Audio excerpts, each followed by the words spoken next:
It's so stressful!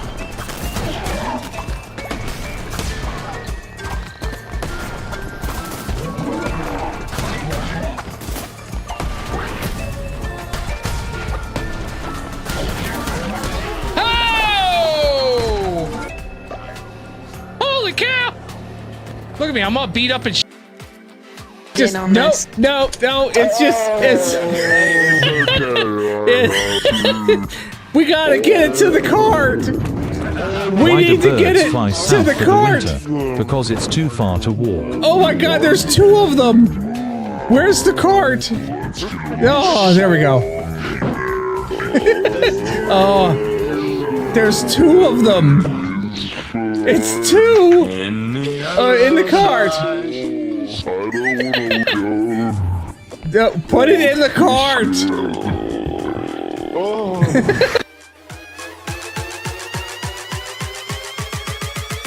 Hey, Norman.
Far away.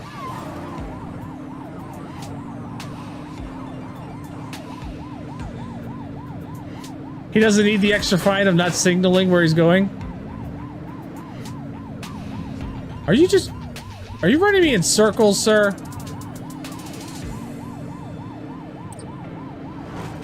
Gotcha! Suspect vehicle last spotted in Bakersfield. Get tighter to the suspect. How much tighter did you want me to be? I freaking flipped his car practically. How come his car rolled over like it's supposed to? It's a flame out. They've ditched the vehicle. Understood. Runner. Hey, you. Tackle him. Reel it in. You have the right to remain silent. Yeah.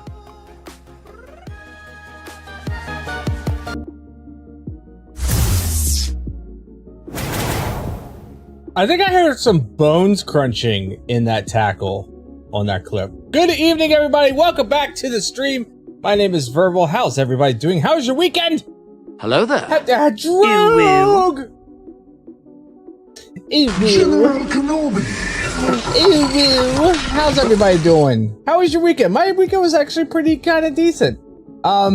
We had Saturday morning cartoons, which I was super stoked for, because we watched some really good cartoons on Saturday. And I got more to add to my list, which I did locate some. Not all of them. I did locate some. I did locate the show, the live action show, actually. Hey Vern, it's Ernest. So I can't wait for the next Saturday morning cartoons where we watch Hey Vern, it's Ernest. I'm excited for that one. It's only 13 episodes though. It's so disappointing. I was really hoping there was going to be more. Just a note on that, by the way, about Saturday morning cartoons. This coming Saturday, there will not be Saturday morning cartoons. Percent final because GPT percent. I will be... Verbot speaks Spanish?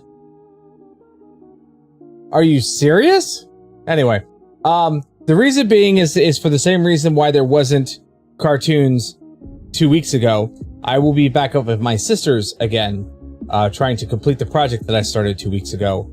So this Saturday morning should hopefully be the last weekend that I have to spend up there in order to complete this project. So yes, unfortunately. And you know what else that means that is also going to be missed this weekend?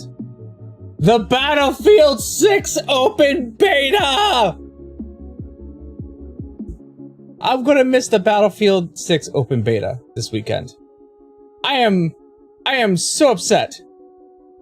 I'm really looking forward to this game, and I wanted to participate. And I'm gonna leave early Saturday morning and not return until late Sunday evening, and I just... Eulogy, good evening. Welcome to the stream. Polish Yeti, Slam, Boomer, thank you all for being here early. Appreciate that. But yeah, that's a little upsetting that I'm gonna miss the open beta for Battlefield 6, because I am jonesing for some good Battlefield stuff. Like, I've played Battlefield 2042. It's not quite right. It's not quite right. It's not a Battlefield 4. Looks like Friday is the big day for beta. Hope Verbal is ready. Is it Friday? This isn't a quiz show, but we might need some lifelines. Is it Friday? That would make me extremely happy. Because maybe Friday evening we could participate in some Battlefield 6 beta gameplay. That could make me happy. And then I won't feel so bad. Why does this have to update?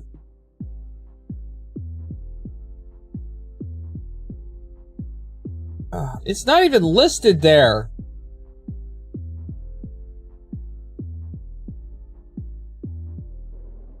Oh, there it is. Xbox needs, or Game Pass needs to update.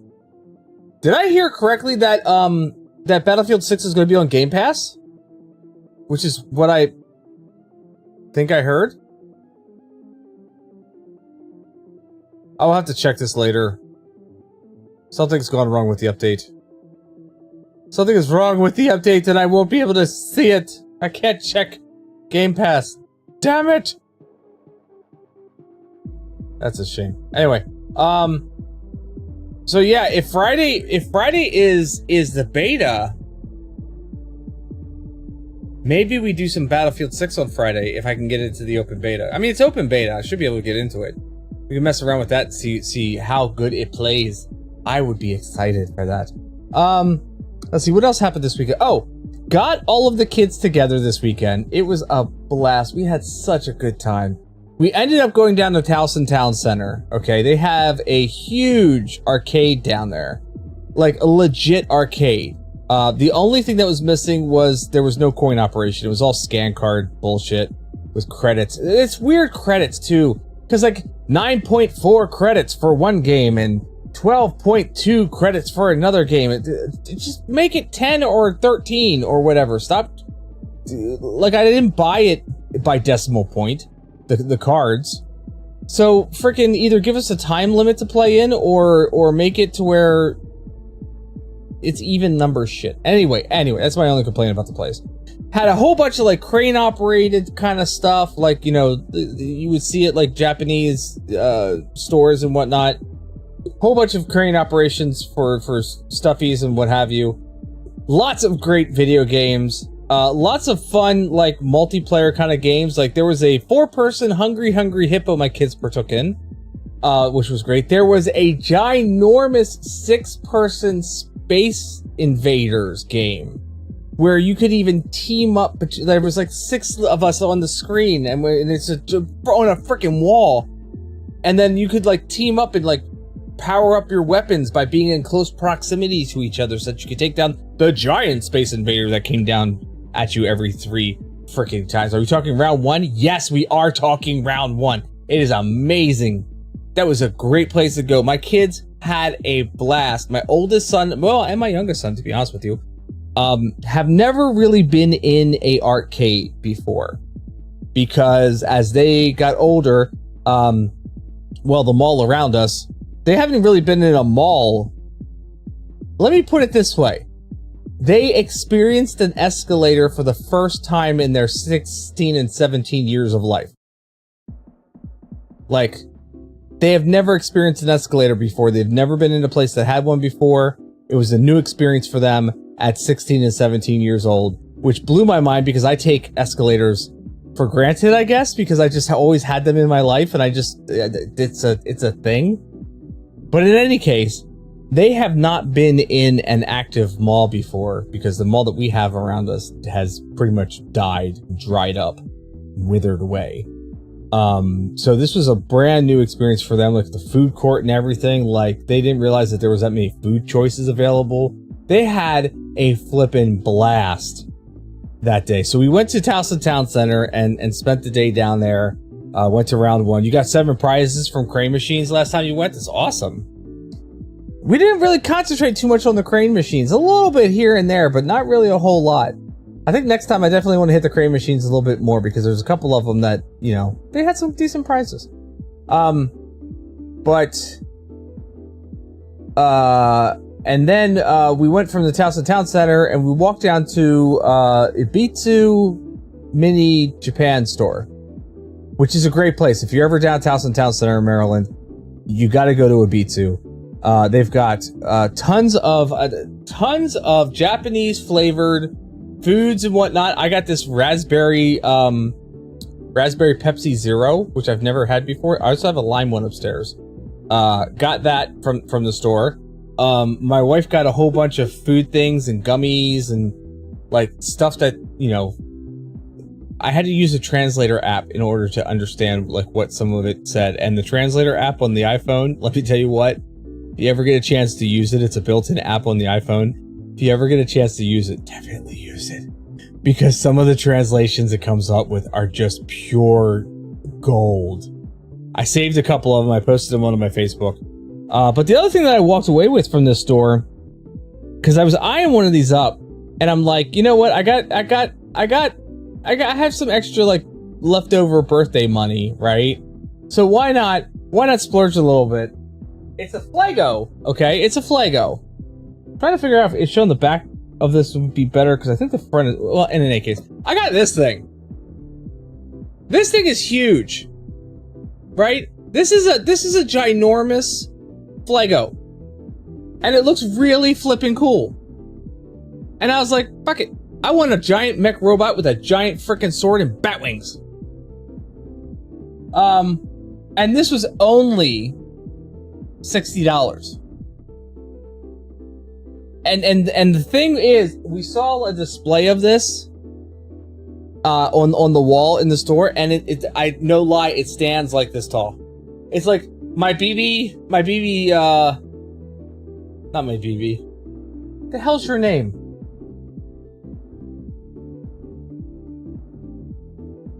The BD1,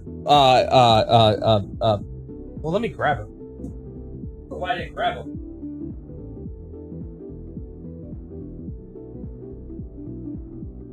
So my BD1 Lego that I built here on stream, okay? Let's just say that Lego, that robot right there is bigger than this.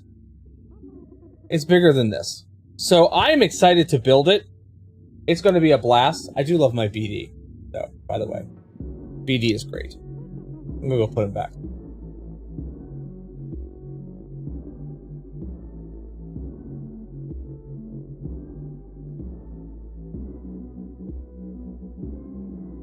But yeah, that freaking this thing here is it's practically life sized on the box. Just about. We're gonna build this one night, and I can't wait. We're gonna build that one night. It's gonna be a blast. It's gonna be so much fun. But no, all the kids had a great time. We stopped at Build-A-Bear. My daughter got a bear with a backpack. Well, it's a bear that she can carry her backpack. It's a carrying thing for the bear. It's a pumpkin bear. And then my son got a bear as well. His name is Casper. I thought you changed his name. I thought you changed it. It was a good time spent with all the kids. They had a blast. I don't think Casper Lewis.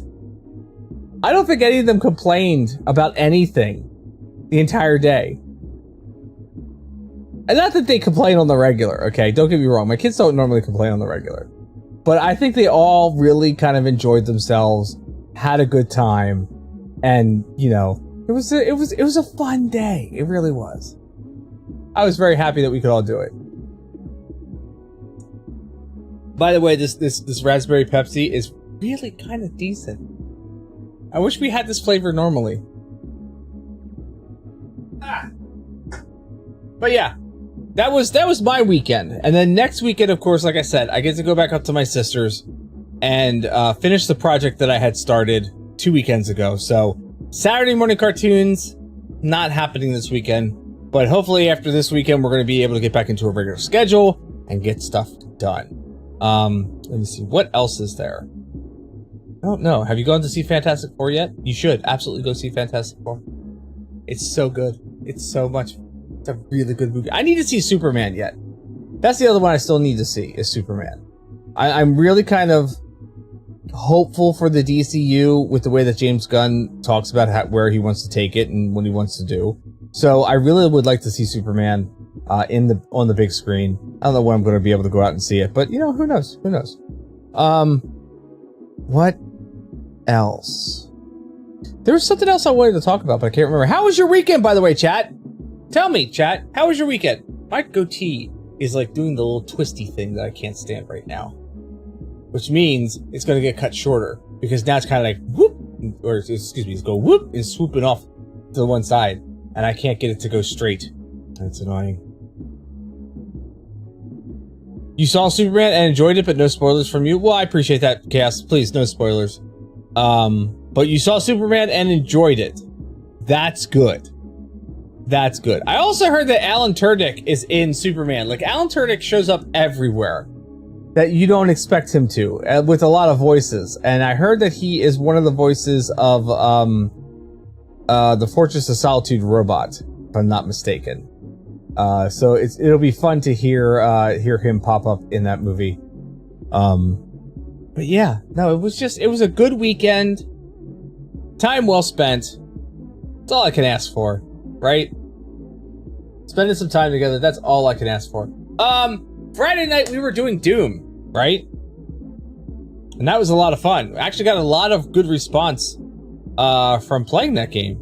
And the TikTok or the TikTok and YouTube short that I sent out on Friday responded really well to Doom. So may look at a couple more Doom streams coming up here very soon. But Wednesday I was requested if we could play some more Blueprints on Wednesday, so we're gonna look at Blueprints on Wednesday.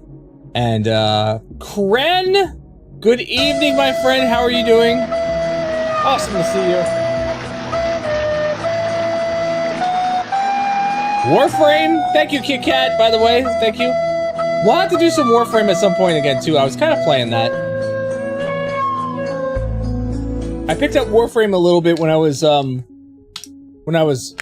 irked by Destiny, which I'm still kind of irked by Destiny. Although I heard that the new expansion the new season for Destiny is doing really good, so I was looking a little thirsty. Absolutely. I had just gotten done drinking my my raspberry Pepsi. If you're not sure, that says Pepsi.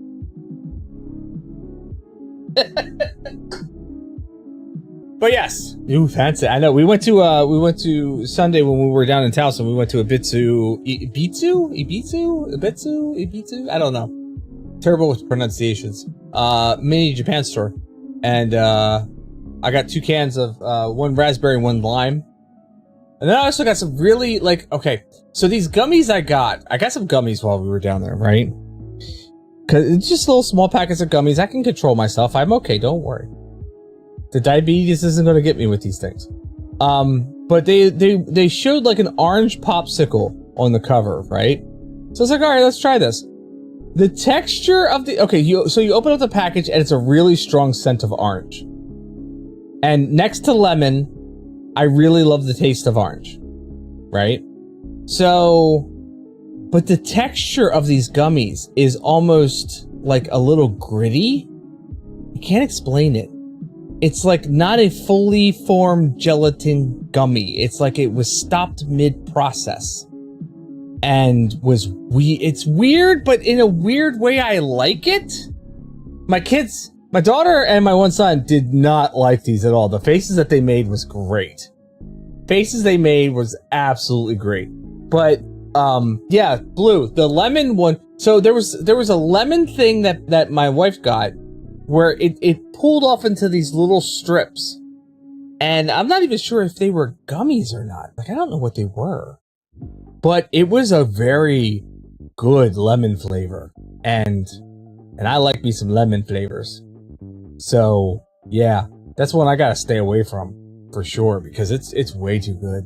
But yeah, if you ever get yourself down to Towson, stop at the Bitsu Mini Japan store. It is a blast in there. It is so much fun. And I can't wait to build that giant mech robot.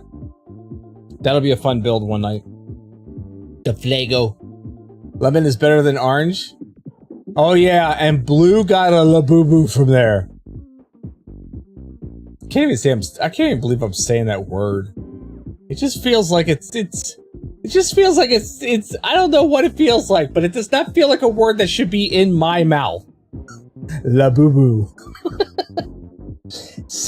It sounds like what you get, what a French guy describes you get when you scrape your knee. No, did you get a Labubu? You don't go down there enough. You love the Lolly and Pop store. Oh, I didn't even see that place. I did find there's a retro game store right next to Round 1 Arcade, and we were in there looking. Apparently, unbeknownst to myself, I have a PlayStation 2 game for a series called Dot Hack.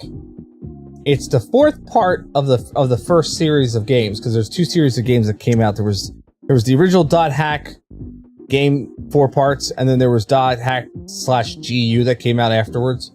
And apparently, the 4th part of the PlayStation 2 Dot Hack /Quarantine is selling for $240. $250, and I have the series complete. Who knew? The rest of them are selling for like between $40 to $60. So, you know, say $40 times 3, it's what, $120, and then the $250 one on top of that, it's like 400 and 300 and something. I mean, it's like, it's a lot. Like that's just those 4 PlayStation 2 discs. Well, complete, of course. But just those 4, and I know the reason why the 4th one is so high is because it was super limited in the States. It was so hard to come across. I think initially I may have even paid $60 or $70 for my copy because I wanted to complete the game. And I'd already played through the first 3 parts, and I'm like, I have to complete the 4th one. I need the whole story here. So I know that I paid a little bit of extra money at the time. When PlayStation 2 games were typically like $40 or $50, I may have paid $60 or $70 for that game. And, but yeah, I found out that like they were reselling it for $250. I did a quick search online, and that was about the average price for that game. And I'm just like, damn. So it's making me wonder like what other hidden gems that I may have of value. I have a whole thing of baseball cards stored away that I haven't touched in 30 odd years. Well, no, I lie. I found Michael Jordan, 1990 Hoops Michael Jordan cards in there. I have like 4 of them or something like that. They're worth a decent price too. But it's odd, like all these things that I've like tucked away into boxes or storage or whatever for past 20, 30 years or whatever, and I need to go back and look at these again. I might be able to, like, I don't know, buy a new car. You know, the Xbox 360 DDR mat is pricey. You've got that one. Nice. Yeah, I never got into Xbox. I do have, still in the box, an NES action set that has the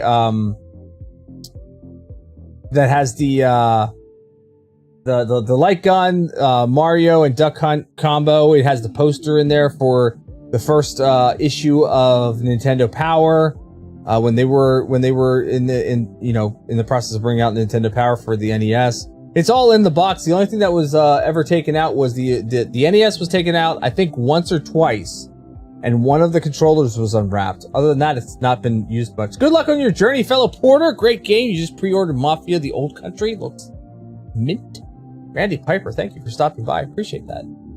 I'm going to have fun with this game tonight. I've been having fun with this game, honestly. It's been good so far.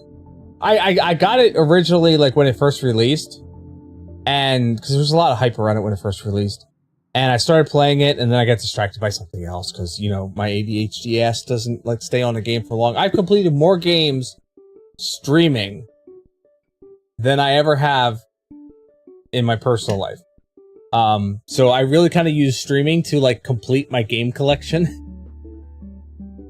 But yeah, no, I started playing it before, and I forget. I think I may have gotten further. I'm pretty sure I've gotten further now than I had previously. So we're coming up on, like, for me, new content that I have never experienced before. Nature's way of keeping us humble. And thanks for Burbot, catching calm that. down. Burbot, just calm down. He's not correcting spelling. He was just marking it. That's all. It's fine, Burbot. It's all right. But yeah. So now I'm coming up on like new content for me. Like everything up to this point, I've pretty much played through already. And then I got distracted. I don't know what I got distracted by. I don't know. It was what was it? 2018, PlayStation 4.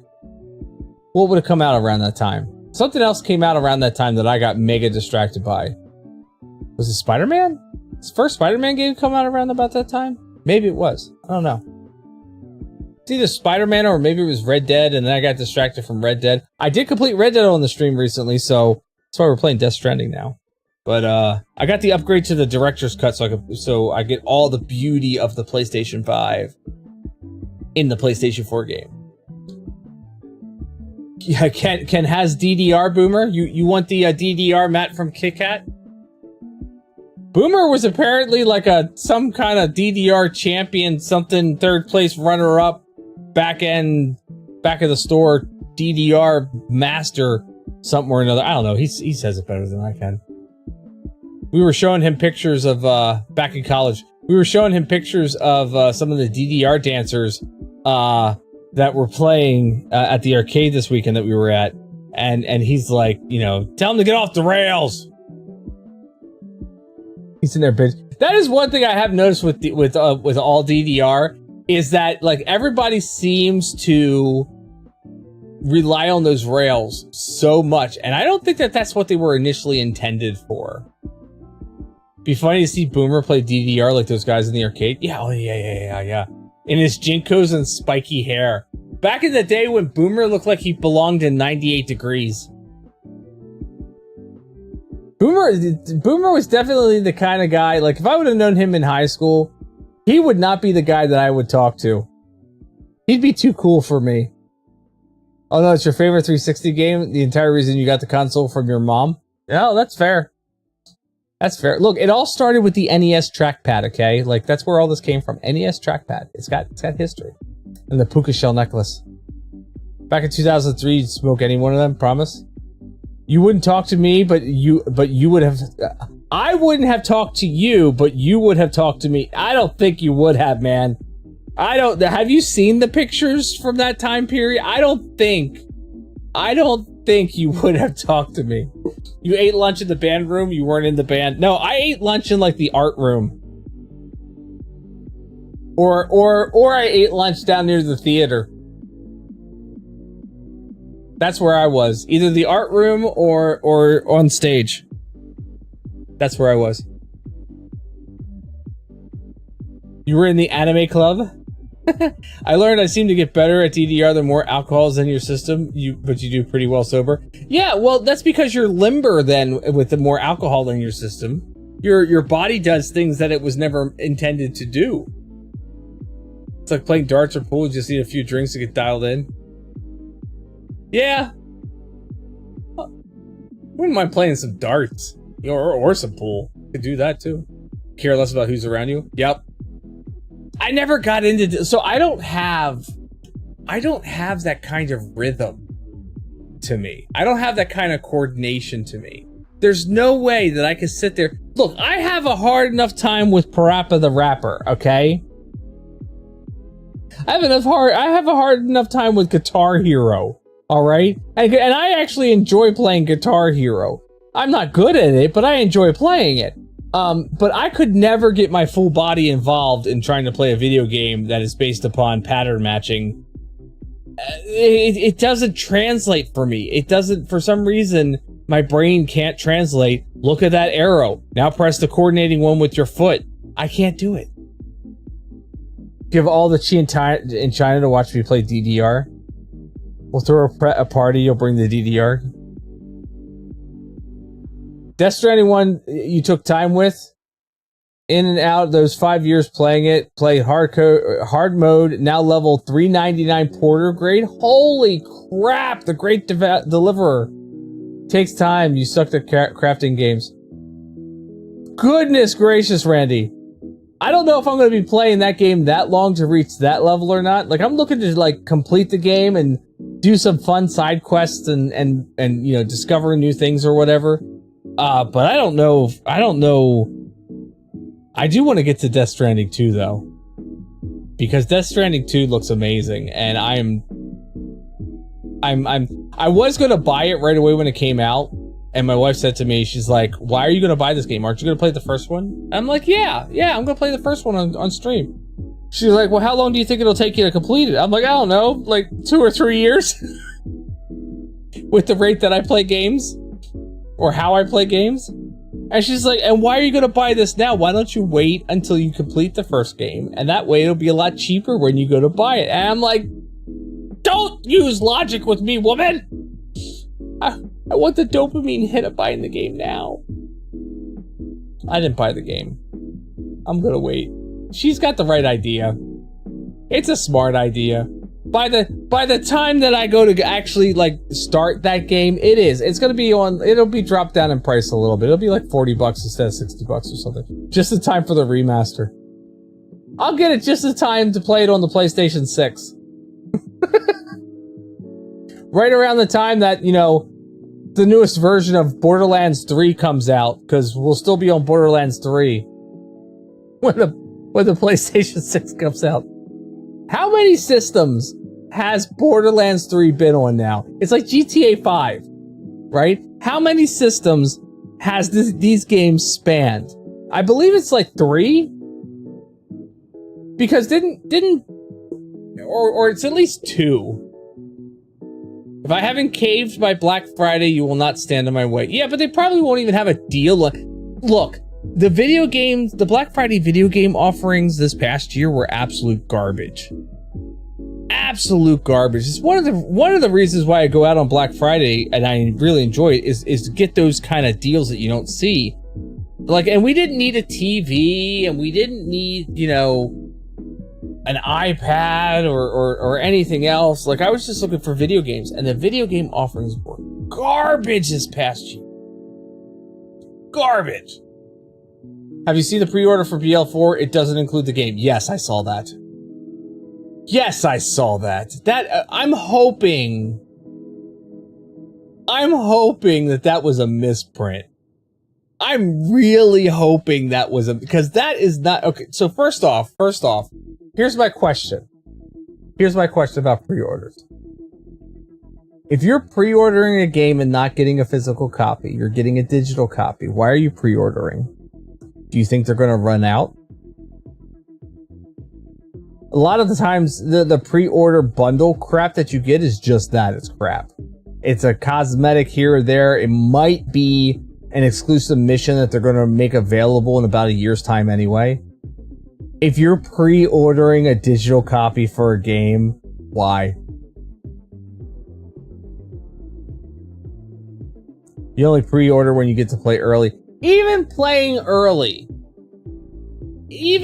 early, in my opinion, is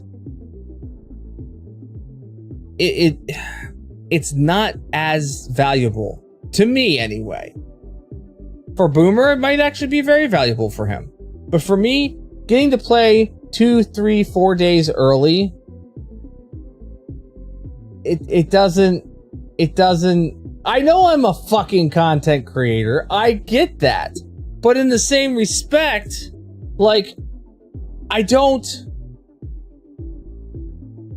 get excited about playing a game early. I'm fine with playing it when it comes out. That's fine by me. Like, I'm good with that.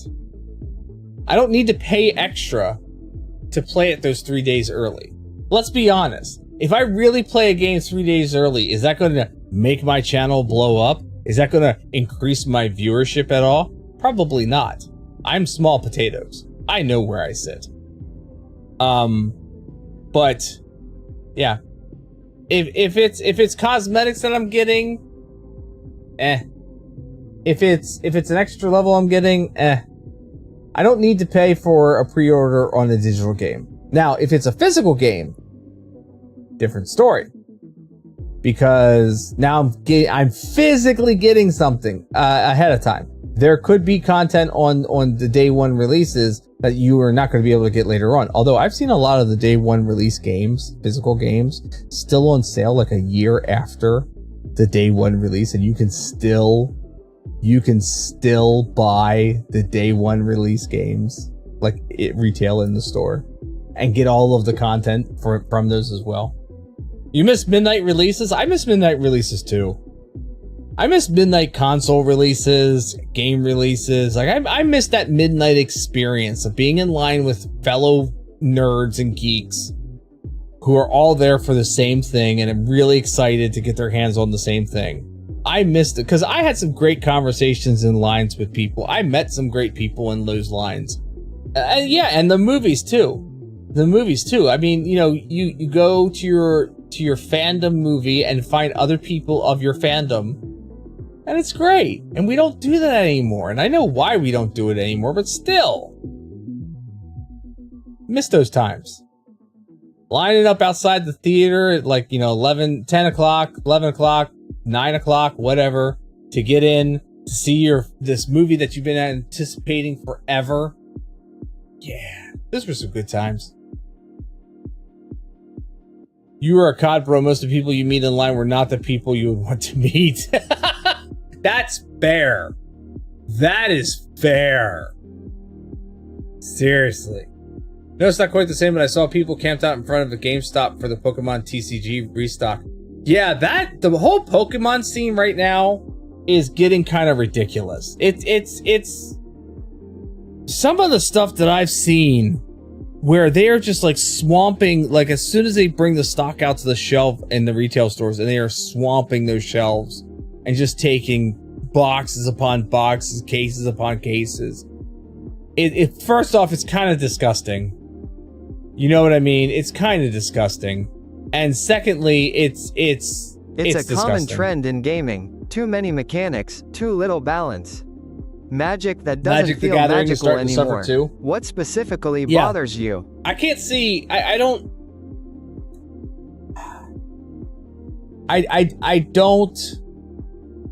The smell. Sometimes. I lived in a comic store for a while. You wish you were one of them, but you were too busy. Yeah. It's I don't know how to describe how I feel about that stuff. It is... A lot of them are scalpers, right? A lot of them are consignment sellers, secondhand sellers. They're only there to buy low and sell at a ridiculous price because they help create the what's the word I'm looking for? The demand for it. And that kind of disgusts me to a point. Now, if you're buying them and reselling them and you're only making a small profit off of the top of it, I mean, I guess it's not as terrible. But when you're making stupid amounts of money off of these things because you're creating the scarcity of the items in your area, then no, that's just, I can't stand that. Scalpers off to the chipper, yeah. See, and that's and part of the thing that I have an issue with, like, you know, your consignment secondhand stores. Like there's a toy store near me that the guy, you know, he goes out and he buys collections and he buys exclusives and he buys all these things and then resells them in his store. And, you know, I found some good pieces in there that weren't terribly priced, but the problem is that they buy these things at the time thinking, oh, this is going to be hot, this is going to make me a lot of money, I'm going to price it at this, blah, blah, blah. And then they leave it at said price. It could be that price for 5 years, well after the hype has died down for it, but they still got a $40, $60, $80 price tag sitting on it that's rotting in their store because nobody wants to buy it at that price now because the hype for it is over. Meanwhile, a collector like myself may come along who missed out initially on that collection or that figure or whatever, who would gladly scoop it up for a reasonable price now that it's not so hot, now that it's not so popular, and yet it's still sitting at that popular price. And that's a lot of the issue that I have with these stores that resell a lot of these kind of things. TCG Cards Shop Simulator has a mechanic for customers stink. Oh, I know it does. I played that game before. Yeti, I played that game. There's a toy store near me. It's called Adam and Eve Viewing Special. Actually, ours is called A to Z Toys. The dude has been in there for 15 years. If you've ever seen an episode of The Hoarders, think Hoarders, but on a collector's store scale. He is in way too Classic small of a store. It's like leaving a calling card after raiding a treasure chest. And Sneaky, deep with stuff. but not exactly a Robin Hood vibe. That place, it's like you're afraid that you're going to cause a cave-in that place. Like it's ridiculous how much stuff is shoved into that store, and you just can't get to half of the stuff. You can't. Scalpers near you leave cards to their online shop on an empty shelf after they take all the cards. Yeah. It's nostalgic, claustrophobic in a good way and a bad way. Unless you're around. Yeah, I mean, because I like the store. There's a lot of cool stuff that he's got in there. I took my boys in there recently, and they were absolutely amazed. There was stuff there that they saw from their own like fandom and collections that they have never seen before. And they're like, where does this guy get this stuff? And I'm like, he goes places. He goes to comic book conventions. He goes to other conventions, you know, toy conventions and whatnot. He's, you know, scours flea markets and what have you. He has people bring them their collections to buy. And he just keeps buying all of this stuff and then marks it and then shoves it somewhere and forgets about it. And that's what the price is until the end of time. Booty bump stack of original Star Wars figures. That'll be $14,029.52. Seriously. Like he's got, I spied it up in the top shelf when I was when I was there with Boomer. I spied it up on the top shelf behind a couple other things. He has a Vehicle Force Voltron figure from 1980 something, right? Original Vehicle Force Voltron. It's a really cool collectible. You know what I mean? It's got like, I think it's 15 different pieces that form Voltron. Each of them broken into like 3 teams or something like that. Like I forget the exact numbers, but that's the premise. Okay.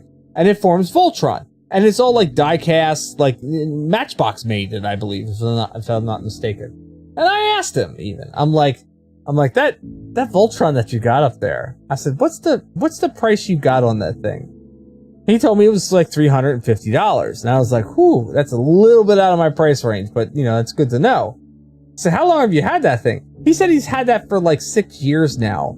It came in a collection that he bought, and he didn't think he had all the pieces for it, but as he went through the other boxes, he found the rest of the pieces and assembled the entire Voltron and stuck it up on the shelf like 5 or 6 years ago, 6 or 7 years ago, whatever it was, and put that price tag on it, and it hasn't moved since then. Now, I'm not saying that $350 is not an accurate price for that particular collectible. I'm just saying it sat up there with that price tag on it for that long. You don't make choking hazards like they used to. You're right about that. They don't. Lots of people forget that putting on shelf produces and not selling costs money. Yeah. Yeah. Well, and that's the thing too. Like, okay, I can understand if you're dealing in a hot commodity at the time, right? There is an XYZ figure line that has come out and is really moving well, and you buy up what you can to sell and you start selling it really good. Okay, cool. Whatever your charge price is, yeah, make a profit. Why not? It's capitalism, right?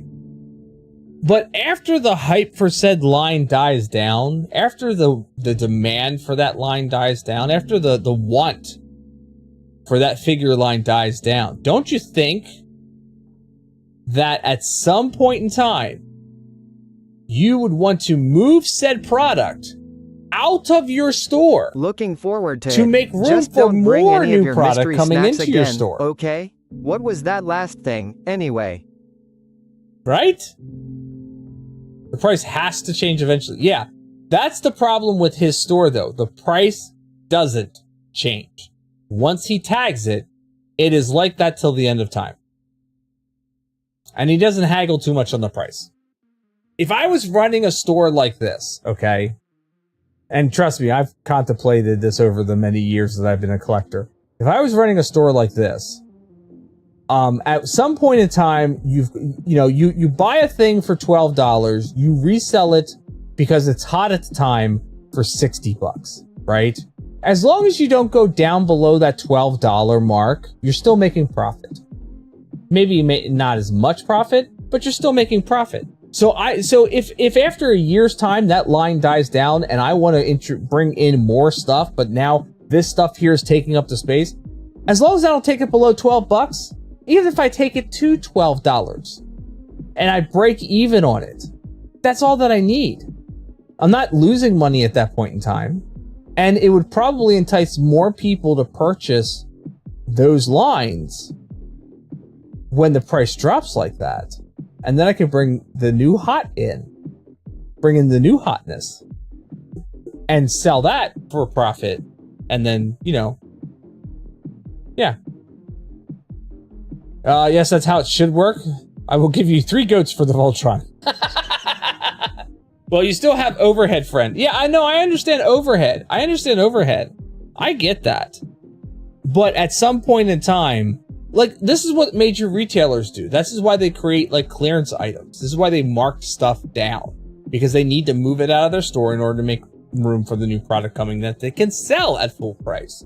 So they take a loss sometimes on certain things. It's not always everything, but they take a loss on some things. And just to get it out of the store and to get people into the store, because that's the other thing. You get people in the store looking for these lines at a lower price, and they may end up picking something else up while they're there because they're browsing. I know they buy it wholesale. I understand that. I used to work at Walmart.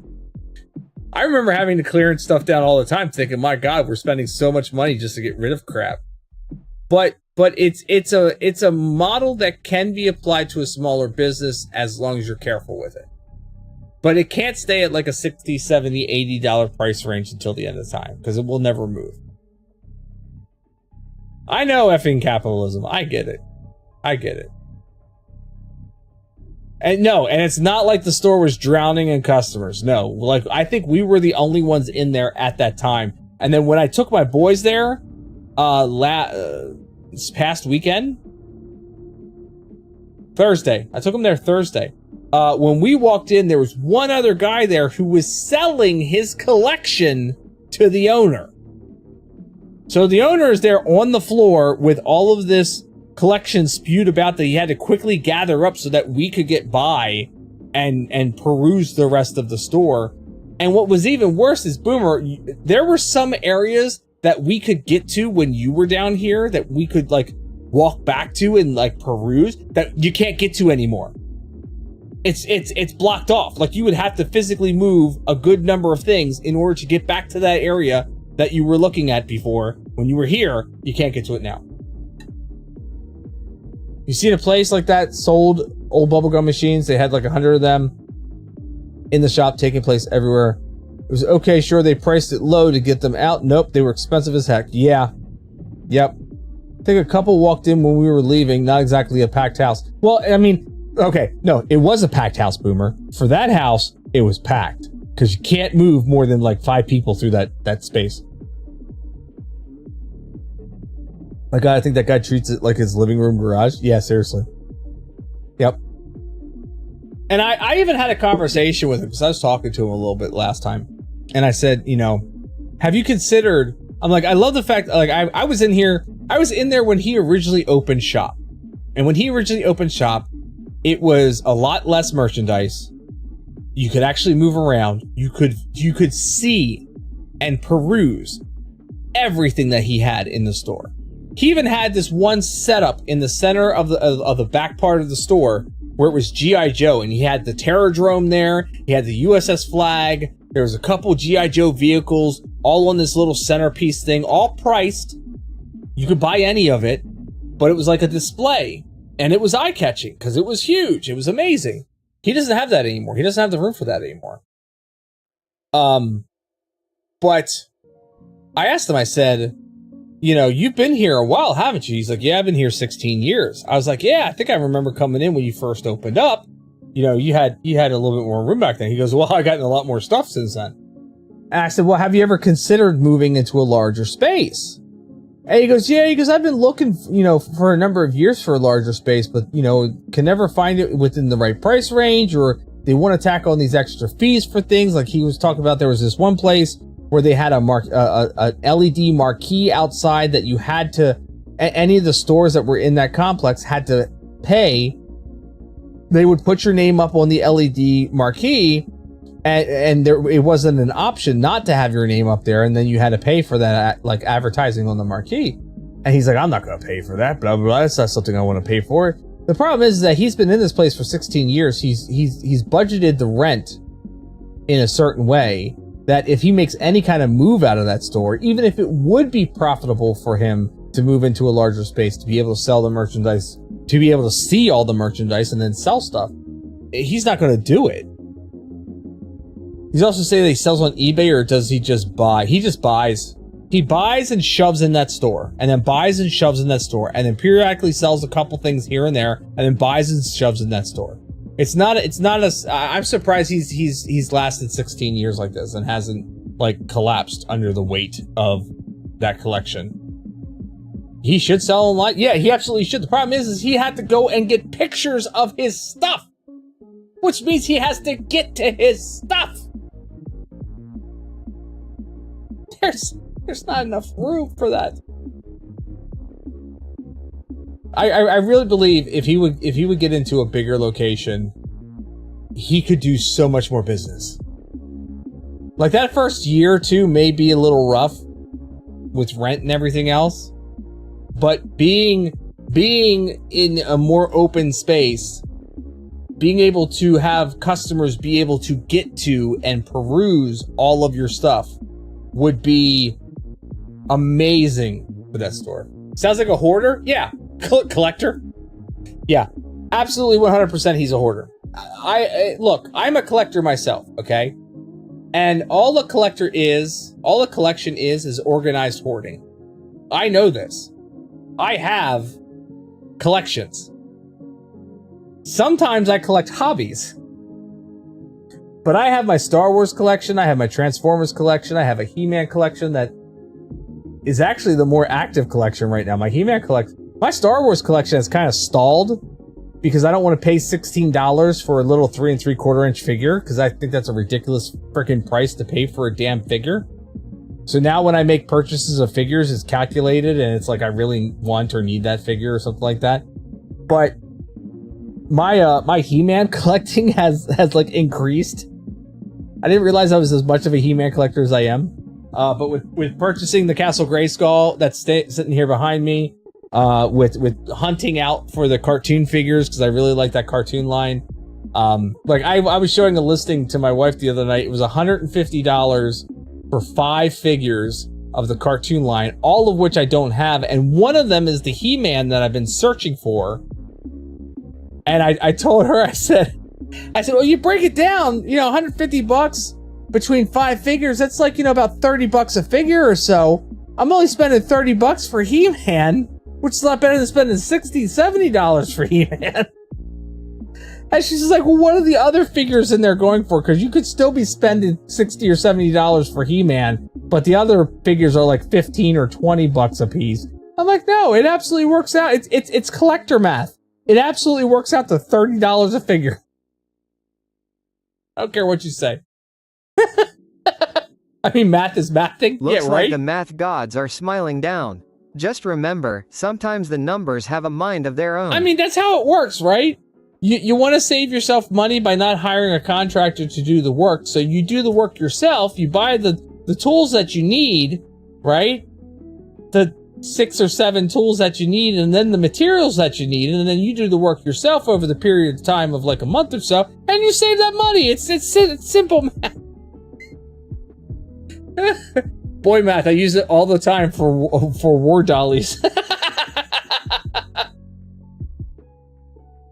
More upfront, but in the long run, it's so much cheaper. Yeah, like when I bought, I use this kind of math all the time. It's how crochet works too. Hey, I bought myself a nail gun. What was it now? Like 2 years ago, I guess it was. Finally bought myself a nail gun. Got myself a nice cordless DeWalt nail gun, right? And I hem and hawed over this purchase for a while. I was getting ready to do the attic upstairs in our house. I was getting ready to put the floor down in the attic.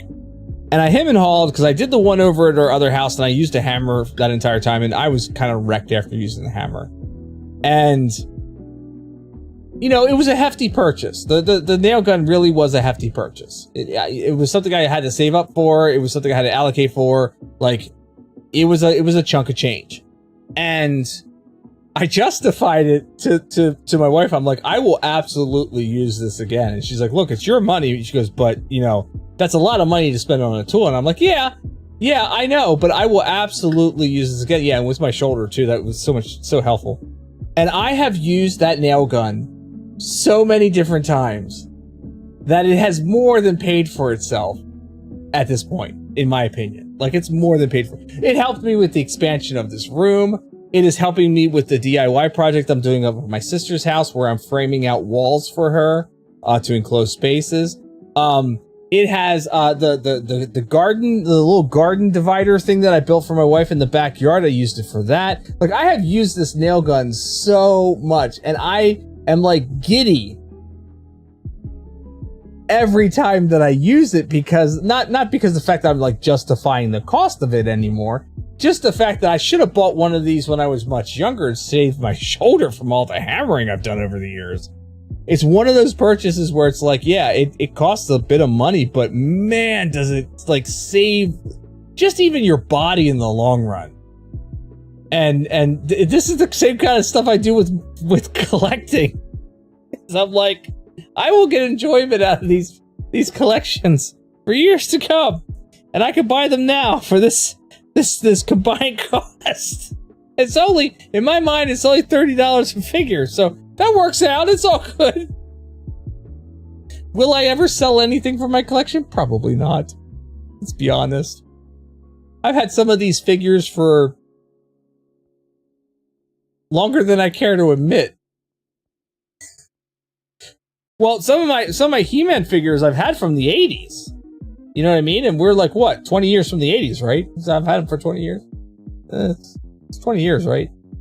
Since 1982, it's only 20-ish years.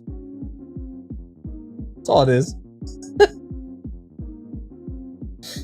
No, it's like 40 damn years. 35, something like that. I don't remember what the math is. But I've had some of these figures for a long time. And, I haven't sold any of them. I did that to justify buying special edition sets of books you really wanted. The regular was sold out, and they would bring you so much joy in the long run. And have I have to ask this question because I know a number of book nerds. Have you read said books? Blue, by the way, are you here? Blue? Are you still hanging out? I got a question for you. Have you read said books? That's always my question. You have read all the? Okay. All right. Fair enough. Fair enough. I just know, I know of some people, and I'm not going to mention names or anything, who have bought books. And that is the collection. Just having the books. I don't know if Blue's still here. The books you got for your birthday, on the other hand? I'll have to tell her about it later if she's not. Which is fine if she's not. Who? I don't know what you're talking about. You guys can read? I've been chatting through voice this whole time. You read them eventually? I read comic books. I like the pretty pictures. Last comic book I read was, oh, right here. Last comic book I read was The Last Ronin. Excellent story, by the way. Excellent story. Really good story. The classic, I own it, but I never touched it, collection. Listen, it's important to have trophies. Perfect for You're impressing not wrong. guests or just gathering Certainly dust. have collectible books What's you've the never title? read. You want to read that? Yeah, this is a really good story. I heard that they're making another story, which excites me because this was very well written. And I also heard there's a video game coming out of this based on this. So some people are book goblins, others are book dragons. Meanwhile, I'm actively sitting here with a book in my lap waiting for you to get to the game so I can read it. So you're waiting for me to stop talking so that you can be just like, okay, I can ignore him now. Now he's playing his game. Still waiting on the last Ronin game. Yeah, I know. I would be super hyped about that game. I'd be playing that like crazy. It would be so good. Blue, are you here? Blue! I have something to tell you. You have to wait for Professor to get home because you're reading him a book. What book are you reading him? What was the other one I wanted to read? There's another one I've got. Oh, let me show you one of my favorite graphic novels that I read over and over from time to time.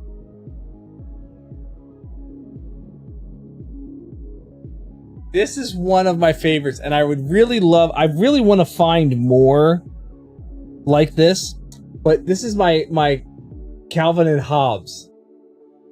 And I absolutely love reading through this from time to time. It's so good. It's a lot of the newspaper strips, back when they put comics in the newspapers and whatnot. And it's so good. This book has got a little bit of water damage to it. It's definitely got some wear and tear on the bind. But otherwise, I keep it in a really good condition if I can. And yeah, absolutely. How did I know that I'd be a Calvin and Hobbes fan?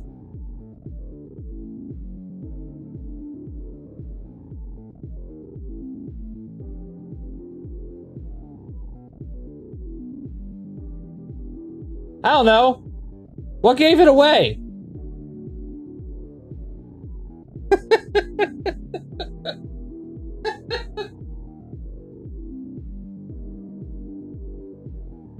There's actually a couple other sets of those Legos of Calvin and Hobbes that I really want to get. There's the one of the two of them sitting on the rock in the safari gear, and Hobbes is holding a map.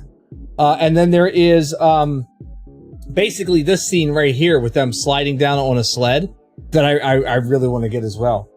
But yeah, Calvin and Hobbes. Absolutely loved Calvin and Hobbes. Read this all the time in the newspaper, every Saturday newspaper that came out with the Saturday funnies. Always read Calvin and Hobbes. Loved it so much. So good. Oh, I love those in the Garfield ones. Oh, I somewhere I still have some of my Garfield ones. The thin books, like it was weird. I don't know why they were a rectangular shape, but they were, and I had those, and those were great too. Assistant to the Villain, the third book just released earlier today or tomorrow. My mom pre-ordered it and it arrived today, so I'm trying to catch him up. Oh, what the fuck is a newspaper? Just kidding. You had a paper. You immediately think of Calvin calling his dad and asking, it's 10 p.m. Do you know where your son is? And Spaceman Spiff. Love Spaceman Spiff.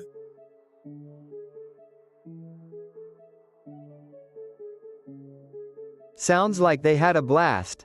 A dead mall can be a real snooze fest.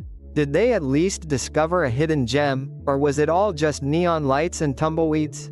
Our boys had their first real mall experience this past weekend, like ours is dead. Yeah, I was talking about that earlier, how my 17 and 16-year-old sons have never been on...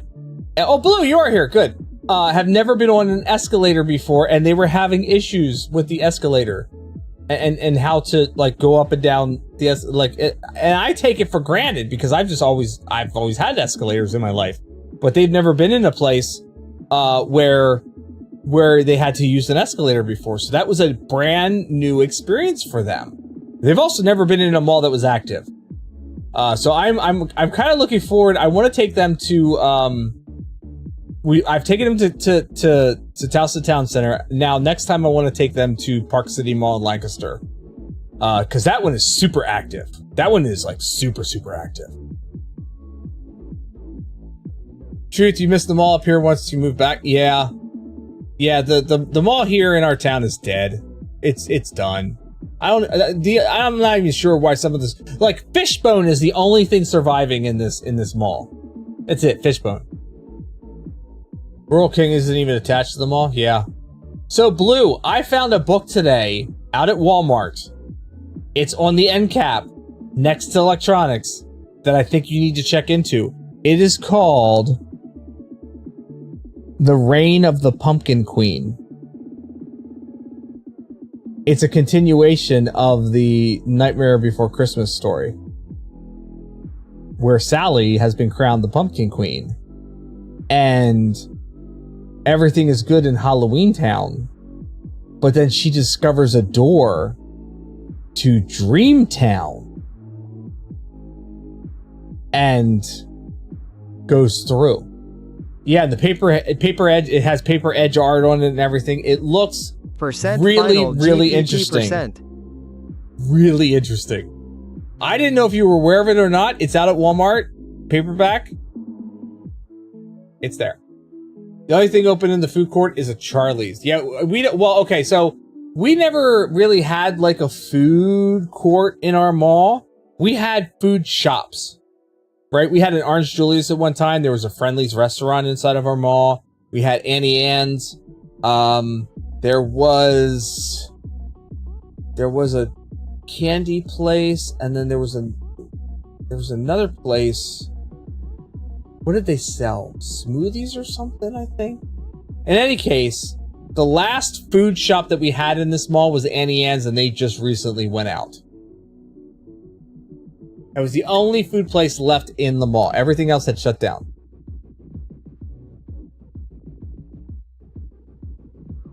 Back in the day, though, Bay City was the spot. Oh, yeah, absolutely.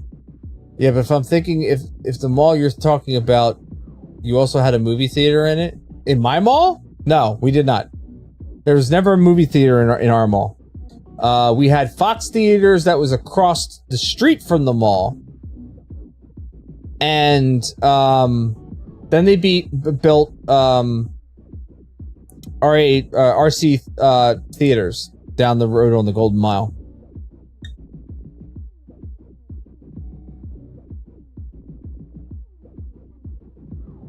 Bay City was sold to a freaking cult? Really? When it moved, it's been shite. Yeah. Yeah, Bay City was the spot for the longest time. It was like, it was our Red Lobster in town.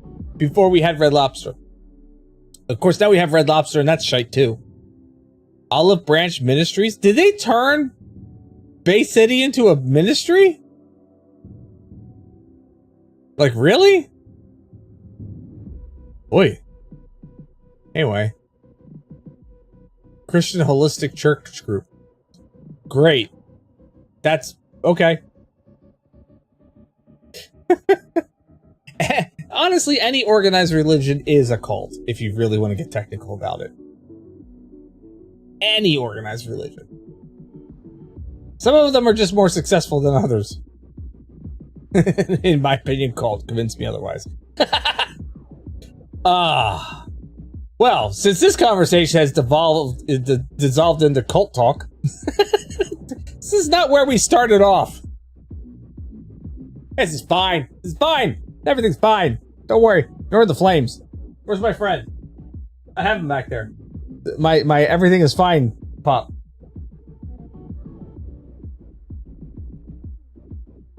See? Everything is fine. This is all fine. Everything is fine. Don't worry about it.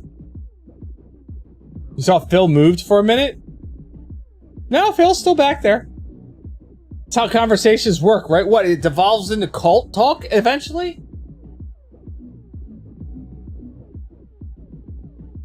I don't know what kind of conversations you're having, Kit Kat, but mine doesn't normally, like, devolve into cult talk.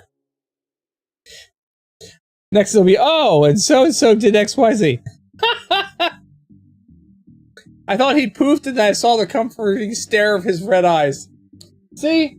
Phil's always back there. Phil's always hanging out in the dark corners. Conversations with my daughter mostly. You're not wrong. You're not wrong. Where do you think she got those conversations from? That's where she got those conversations from. She's a chip off the old verbal. But yeah, Phil's comforting, glowing eyes, always in the darkness. It's not really, you know what's really funny? It's not really that dark back there. The camera definitely makes it darker, but it is not that dark back there. I was gonna say you raised her, she had to get the cult talk from somewhere. Chip off the old blockhead? Damn! My PlayStation's still on? It's been a while since I turned it on because I was going to play a game. I should probably do that, right? It's part of the reasons why you come here. Part of it is my charming personality and conversational skills. And the other part is you just want to see me fail at every game I play. I have a PlayStation? I do have a PlayStation. It's where I play most of my games from. You know this, Boomer. Come on now. What part? What's a game? You came here for verbal talk? One of these days, I'm just going to end up, like, it's just going to devolve. My stream is just going to devolve into just talking, and that's all it's going to be. Where do I plug in the trackball? I don't. I have a shiny controller that I fixed so it doesn't frickin' fray the damn grips anymore.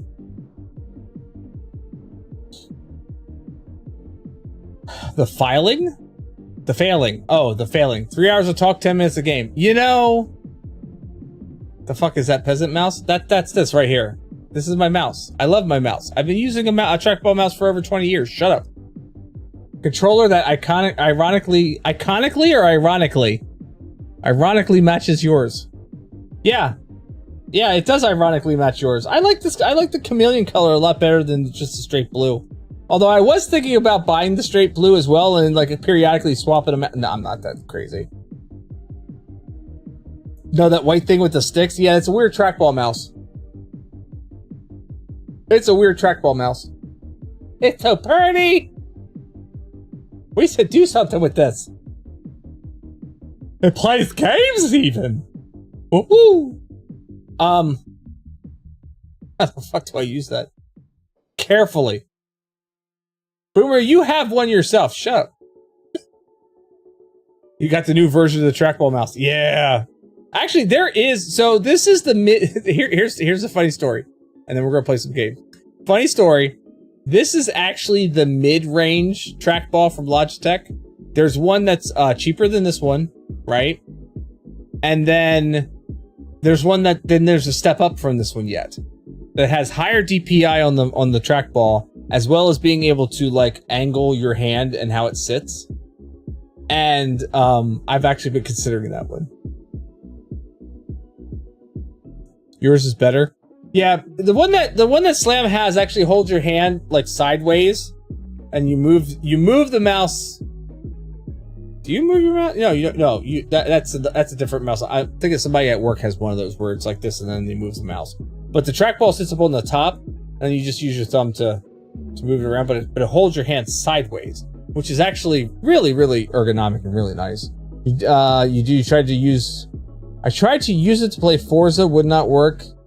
Even the emulation. Aww. Your dad taught you to play WoW with his trackball mouse. It was quite fun when I was a small child. Hey, look, my daughter uses a trackball mouse. Why do you think she uses a trackball mouse? Again. Actually, I think she has one of my old trackball mice. If I'm not mistaken, I think I gave her my old one. But yeah, like I said, and before the wireless, I was using a Microsoft wired trackball mouse. So, oh, it died on you? We can replace it. They make them bigger, better, more technology. I know I was friends with a pack of sociopaths. You would, but you think your husband might judge you too hard? Look, this is what I figure, right? I can sit here and flick my thumb and spin around in game. I don't have to move my wrist and pick up my mouse constantly and move it and move it and move it and move it. All I have to do is whee and flick the ball and it goes spinny. So I'm not moving my wrist around or doing anything like that. You replaced it though with the same model. That's my kid. That's my kid. Yeah, the one that I have is a step up. It's a little bit higher DPI. It's got a couple, instead of it being a gray ball, it's a blue ball. And I don't wear a hole in my desktop. That's true too. Yep, because it stays in place. And when I had my shoulder surgery done, I was actually designing something that would hold, because they told me I wouldn't be able to like move my arm or much. And I was like, well, I got to work at some point. So I was designing something that would hold the mouse on a flat pad and then was going to Velcro to my hand so that I could still use my trackball mouse for work when I had my shoulder surgery done. I'll make you a deal. We hit shipment and you win best of 25 and I'll buy a trackball mouse. You know, Boomer, that might actually be fun. That might actually be fun. Even if I don't win, I don't care. That might actually be amusing. I haven't played Warzone in a long time on keyboard and mouse. Mostly I play on controller. But that potentially could be fun. You'd have to let me. Okay, so if we do listen, if we do something like that, I need a little time to get reacquainted with Warzone or with Call of Duty. You can see the contemplation in my eyes. I would need a little time to like reacquaint myself with the game. I wouldn't want to go into it cold. Because it's been some time since I've played that. Now, on the flip side of that too, I've also been playing, well no, Doom I've been playing on controller. It's PC, but it's controller. What's the, Division? I played Division on mouse and keyboard with the trackball. See, this is how Boomer gets verbal back into that game. No, I don't think this is getting me back into that game. Not with Battlefield coming out. Not with Battlefield coming out. Battlefield will... You don't even play... Yeah, Boomer doesn't even play anymore. Like, I would need... I think we would both need a little bit of time to familiarize ourselves with the control schematics and everything and the movement and the gameplay and whatnot. But that could be something. That could be something. Yeah, I don't even have it installed either. This is how Verbal hustles Boomer into getting a trackball. Could you imagine? Could you imagine if I best Boomer at Call of Duty shipment with a trackball mouse, and then he has to go out and get one?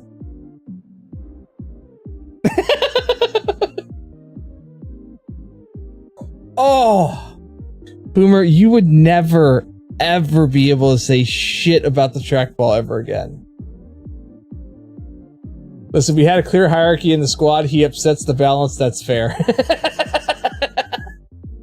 Look, I upset every balance. I upset every balance. I'm the chaos in every situation. And those times, like, I was playing mouse and keyboard there for a little bit, remember? And I was actually not terrible. That's also true, and that's what we like about me. Is that I am the chaos? And Slam is contractually obligated. Or is it that you just have to test the balance? Gotta make sure it's sturdy. Chaos Goblin. I'm always here to offer the checks and balances. And when it doesn't balance, we know. Boomer, that might be a fun little experiment. We may have to... My friend, we will talk about... why the fuck didn't you use it then? I have permanent spinal damage from carrying the squad. Look, we also discussed my problems with COD way back in the day.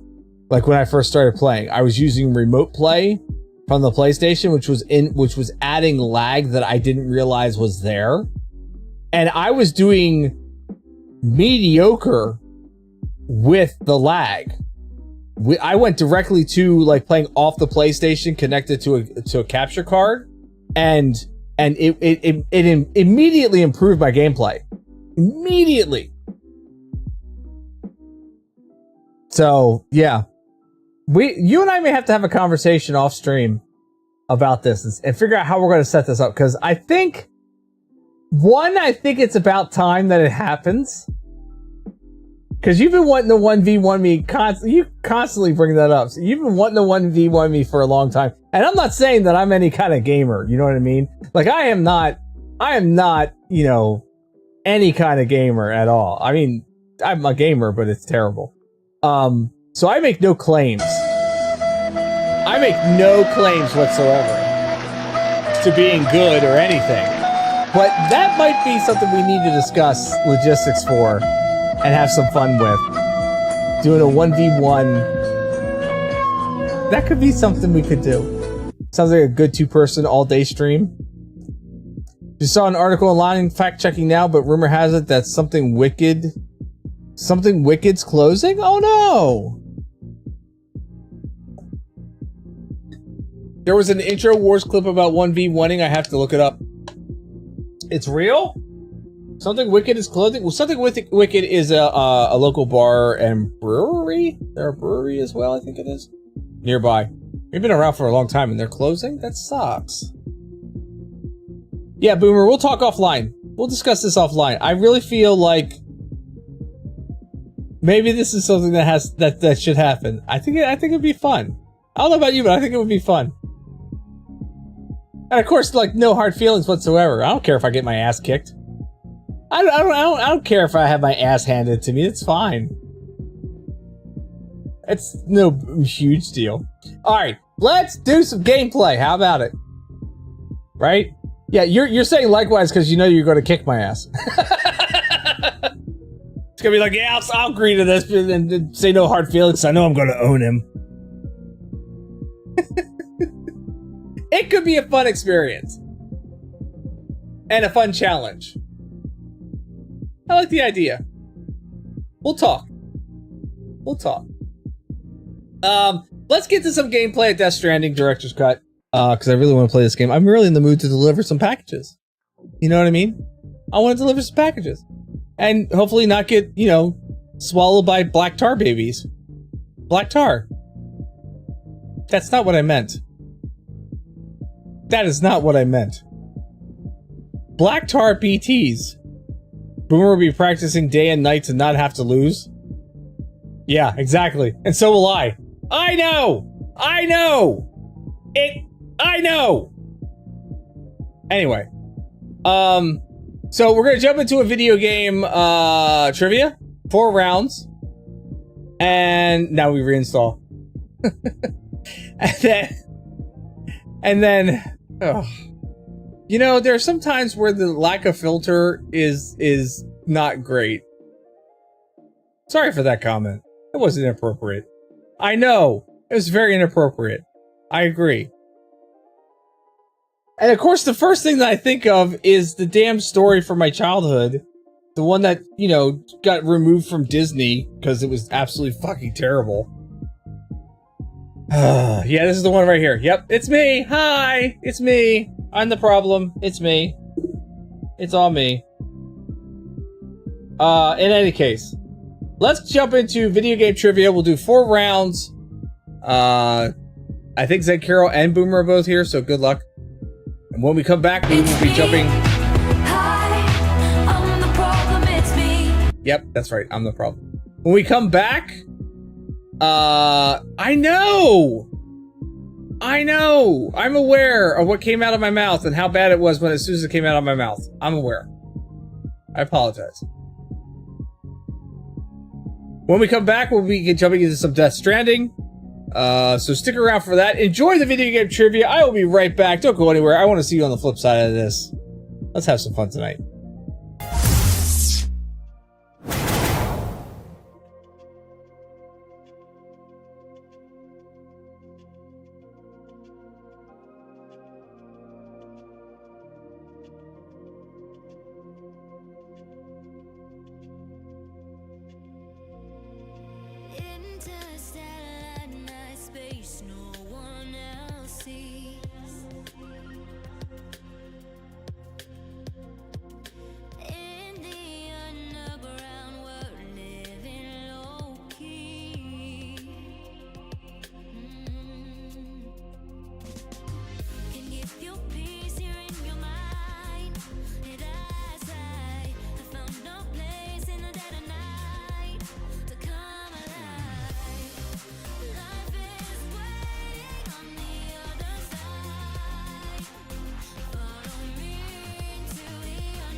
I think I have Firewatch in my Game Pass, actually. I've been wanting to play that game. I heard good things about it. There's also like same studio did another game and I can't think of what it was called, but it was something I was playing. It was like related. They made like a reference to it or something like that. Anyway, Norman or Sam, I'm sorry, not Norman, Sam. Sam's been begging to go to the bathroom. See? He's begging about it. So we're gonna let him go use the toilet. Oh no, that's a shower. I hit the wrong button. Lurker time. Are you sure? There's Norman and Rita's butt. Are you sure you want to lurk?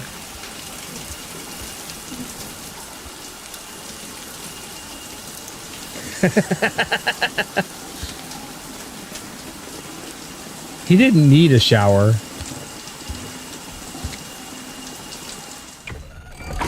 EX grenade number 0. Oh, well, apparently, though, I got 4 grenades out of it, so, or 5 grenades, I'm sorry.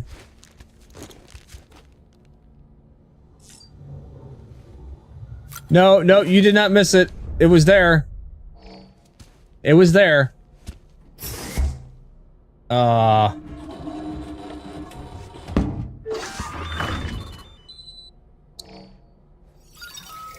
Isn't it always great when you have to kick your extending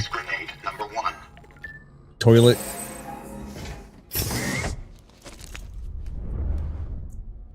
Alright. So, let's head on at, well, first off, alright, we gotta examine the table. We need to... He did kick the can. He did kick the can. But tis. We'd actually have that. There you go.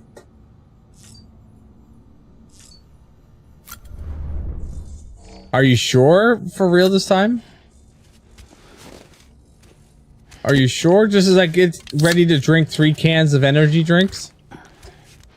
That does absolutely nothing for me. Except make me function. Are they? I'm drinking them.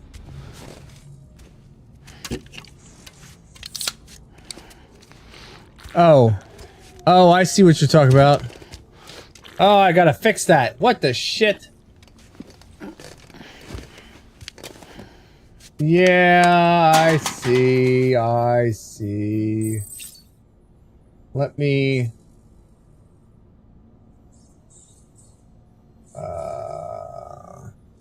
in the shadows.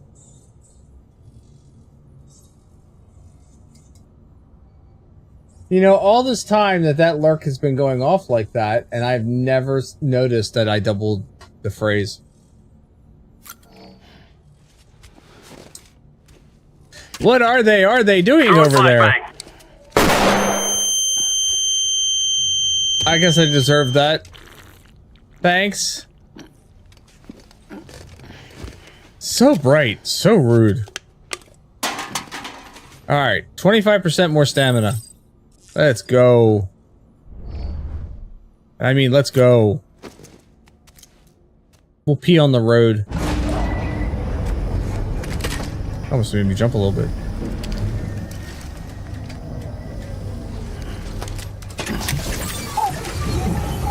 Hi, BB!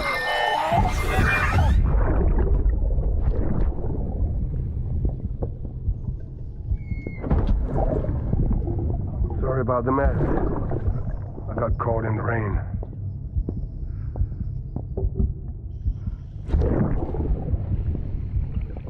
Wasn't the last time he was like taking me somewhere? Oops. Didn't mean to give you a shower. I tried waiting it out, but when I checked the time... I'm sorry. Should have come sooner. Why? The baby is stuck in a jar. I got rain in my eyes. Can you not see now? Just give me a minute. Is this before the timefall rain, I wonder?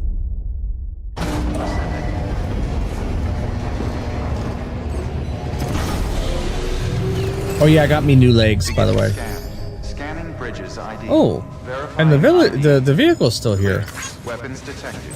All weapons will be locked until departure. Cargo verified. Thank you. I got all kinds of likes going on. 118 players were pleased by me with 209 likes. See, I'm a likable kind of guy. Alright, what orders do we have? Sam, a lot of clients are requesting you by name. Now, while there are orders we need you to accept, which are critical to the expansion of the chiral network, there are others that you can take or leave at your discretion. It goes without saying, though, that it's in everyone's best interest for you to do as much as you can. Yeah. And more work means more rewards. In other words, work as hard as you can. Distribution. Okay. Orders marked with a star or a diamond are specifically for Sam. Orders marked with the thing must be completed in order to progress.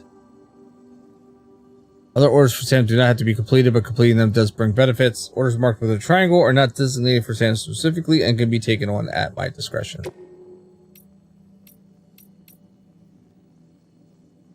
So we're in Lake Knot, and this needs to go to distribution center south of Lake Knot. Number of items to deliver is going to be 3. Oh, there's the pizza delivery one. To Peter Engel, whatever. And that one I have to keep the package flat. So I have to like manually stack my crap. Let's do this prototype one first. We'll do this one.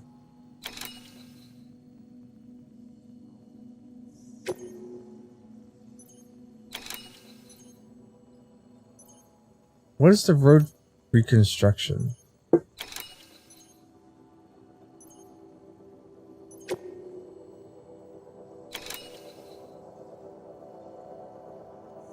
We'll do that one afterwards. We'll just do this one right now. We've prepped a prototype bot for transport. Now, you'll need to take it to the distro center south of Lake Knot City. If these autonomous delivery bots prove reliable, they could revolutionize our supply. Oh, these are the things that are going to put me out of a job. Riding on this, so be careful out there. Yeah, these are going to put me out of a job.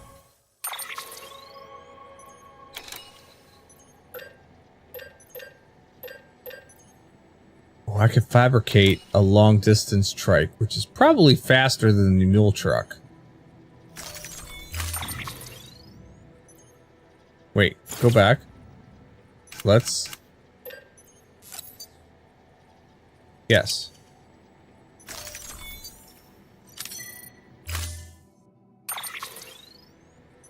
Ooh, it's a long distance trike. I like it. I like it.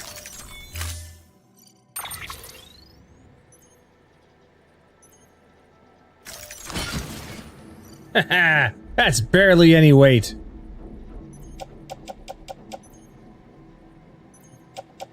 But I tell you what we're going to do. Let's take it. And can we attach it to... I could put it on the truck. And we can just drive the truck down. But the truck blows up. That's a problem.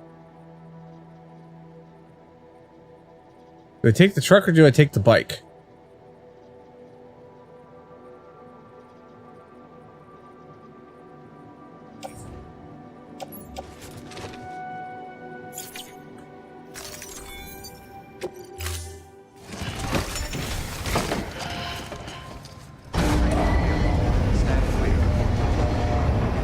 There's my bike. Order assigned. Now,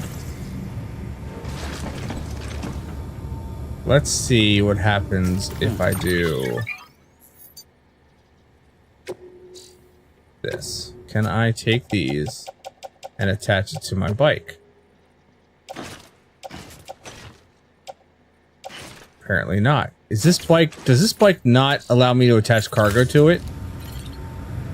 Can I not attach cargo to the bike? It's long distance because it's got longer batteries on it?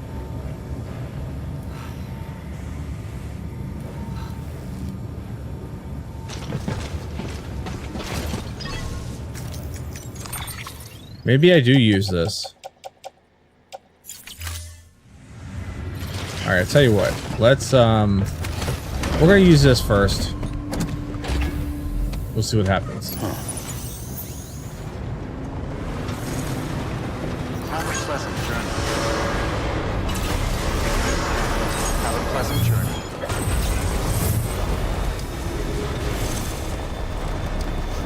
Someone's out. Have a pleasant journey.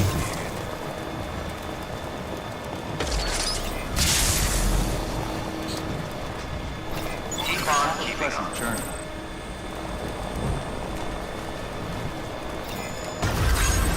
Weapons restrictions lifted. Someone's out. Now the nice thing is, I'll be able to take the road for most of the journey. And I should have a bridge out there somewhere.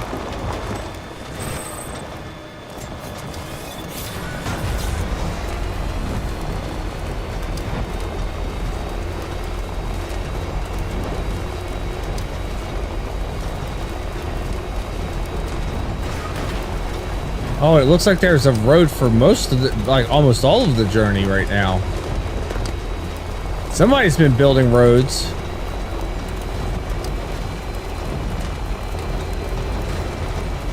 Oh, I'm digging this. All right, where do I gotta go?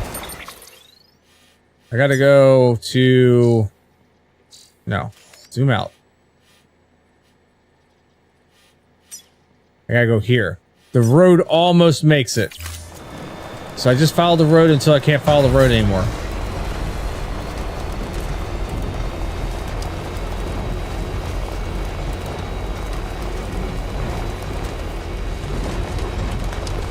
Road, road, road.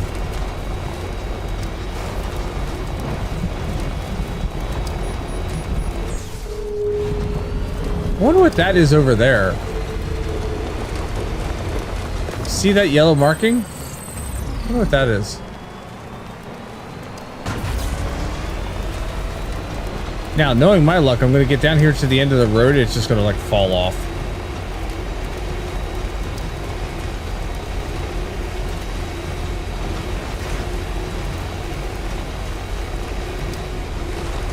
Yes, yes, you are correct. Yes.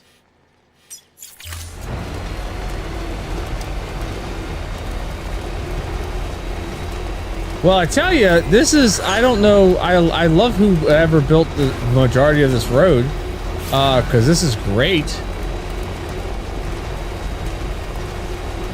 This traverses a lot of stuff here. What can't you do? Keep on keeping on.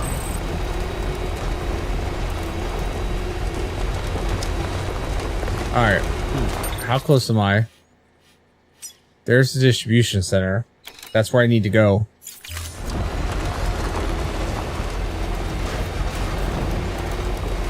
Safe travels.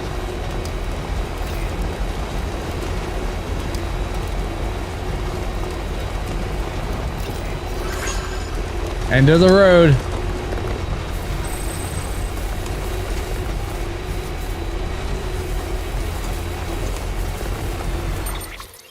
Now, how do I get to where I need to go?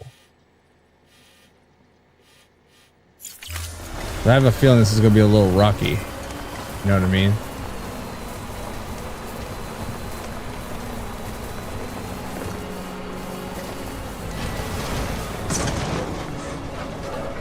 Oh, don't get stuck now. There's got to be a way I can traverse up this. It's an off-road vehicle, right? I'm going off-road.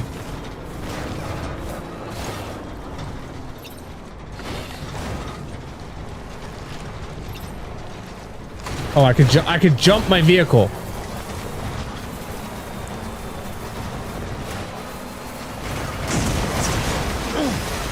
I have springs in my vehicle that I could jump my vehicle. It's amazing.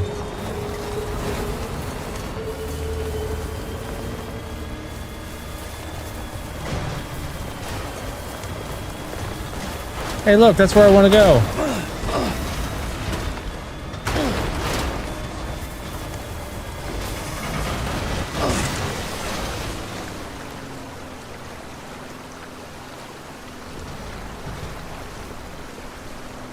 Yeah, handy, except for when you get stuck in the water.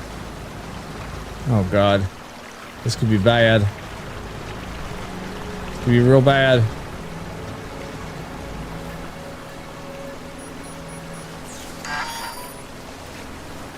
Truck battery is running out. Look, there's a charger down here.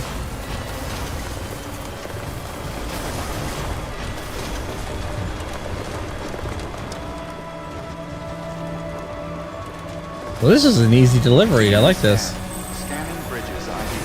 Verifying ID. God, don't flip the truck. Weapons detected. All weapons will be locked until departure. Decontaminating soon. Battery low. Please charge vehicle.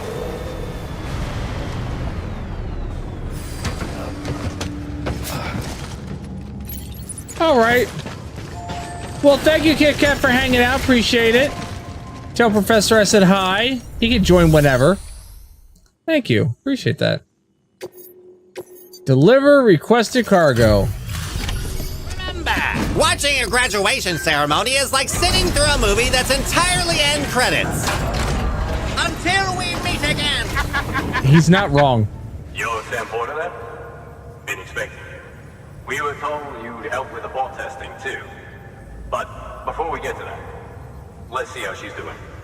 I would help with the bot testing? I didn't know I was helping with the bot testing. Pretty as a picture. Got nothing bad to say. Well, you're not. You're all staticky.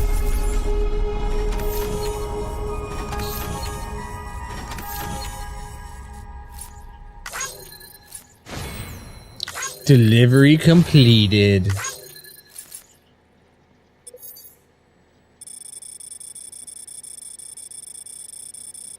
And that's the shortest route to go, too, because it's mostly roads.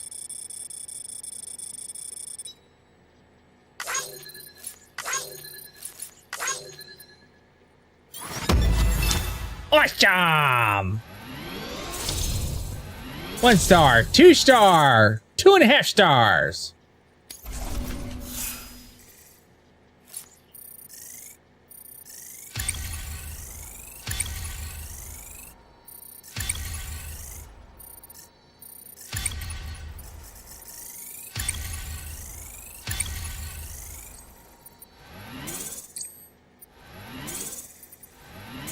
Oh, I'm level 100.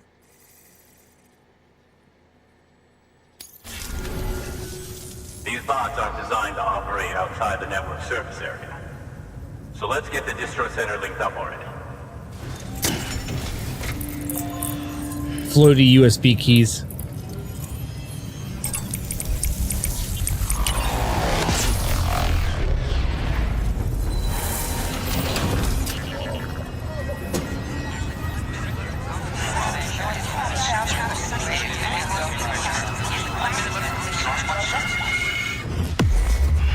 You think this is what happens anytime like a new area in the country gets like internet service?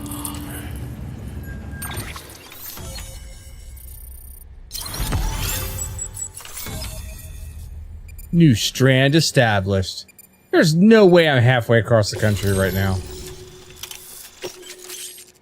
Bridges, boots, level 2. Oh, I'm definitely making some of those. Level 2 bridges, boots. Oh, yeah.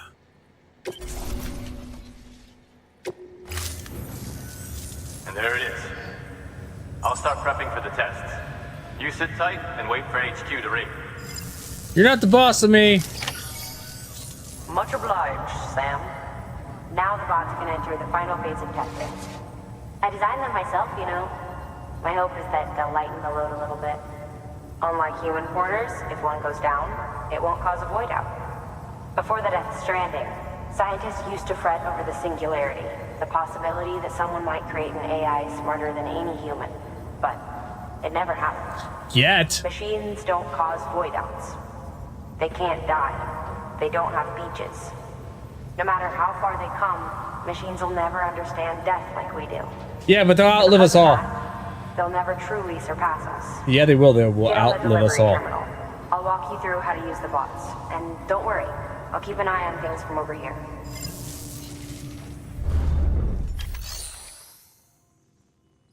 These standard orders bots are designed to process some orders for you. Simple, run-of-the-mill orders only. Take a look at what's available. Cargo transported by a bot is liable to get a little roughed up if the road's poor. On the flip side, a bot traveling on a well-maintained road is more likely to deliver cargo in better shape. Also faster, in case it wasn't obvious. Can we, keep that in mind when sending them out. Can we dictate how they go?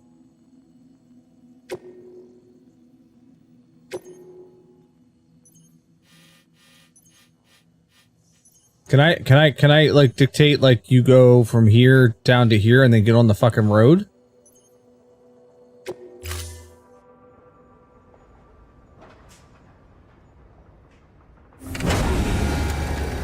I don't think I ever got to this part where they were using bots. Oh my god, it's...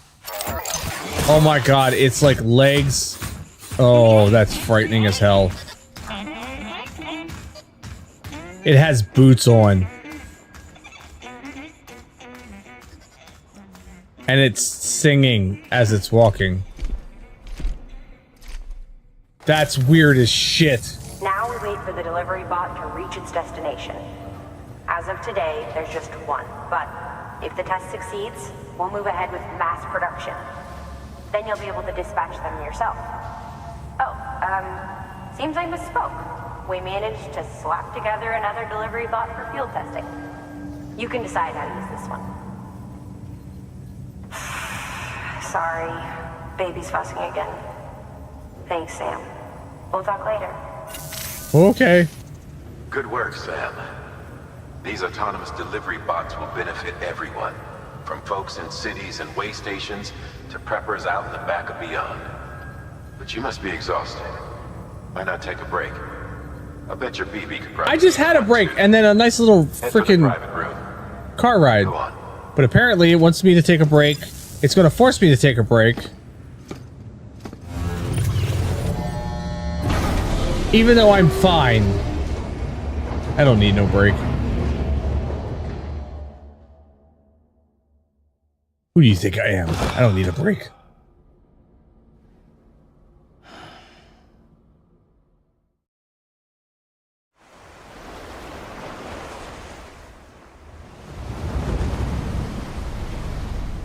Oh, and I'm naked on the beach.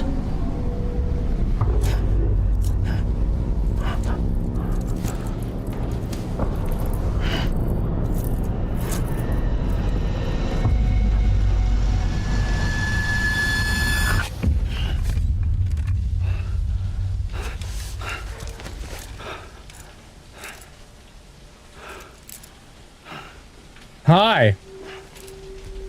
Somebody's in the shower.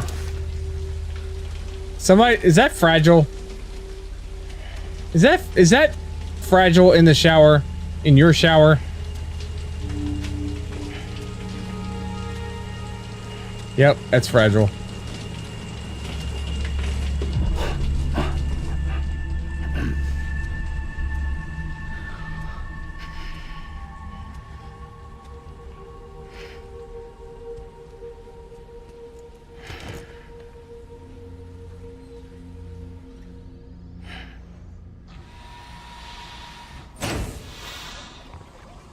Damn! Sorry, didn't mean to startle. Damn! You were sleeping when I dropped by. Damn, Randy! Thanks for the shower. Right. I don't think I'm reaching that. Look, I gotta ask. I've been hearing things about you. She's in bed with terrorists. Don't trust her. She's just another dumbass Higgs fucked over. She's a goddamn hero, that woman. Yeah, I heard all that, actually. Tell me, Sam, what does America mean to you? Way my dad made it sound, we were something special. The glue that held it all together. More than a nation. A symbol of freedom and hope. We could bring it all back if we kept on making deliveries and connecting people.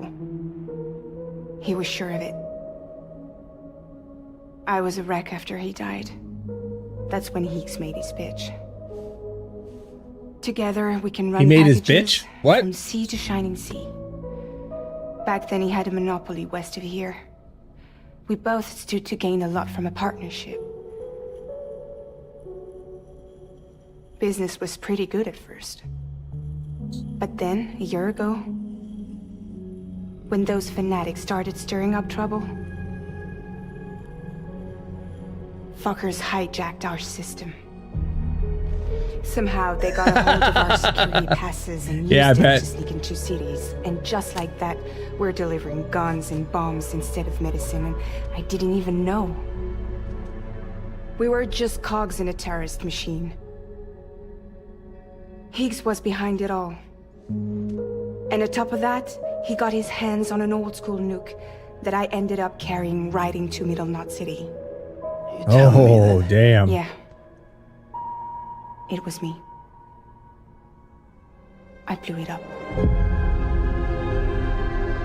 Could have been different if I wasn't so fucking blind. So I did everything in my power to stop South Knot City from getting destroyed. I tried to get the nuke out of the city. But Higgs was one step ahead. I like the little things in this game, like the dust that's floating around in the air. It seems like such a tiny little thing, but it's so good. Whatever time I've got left, the rain took.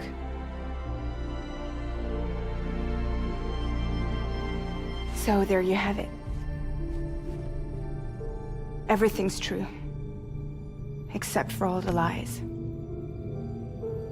I don't give a damn about bridges or putting America back together.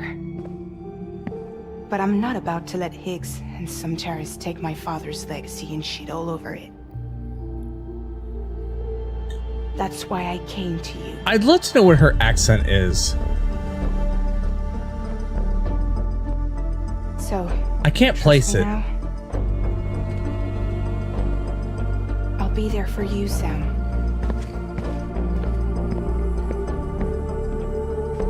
All you have to do is call. Whoop. She's gone. She just wanted you for your shower, Sam.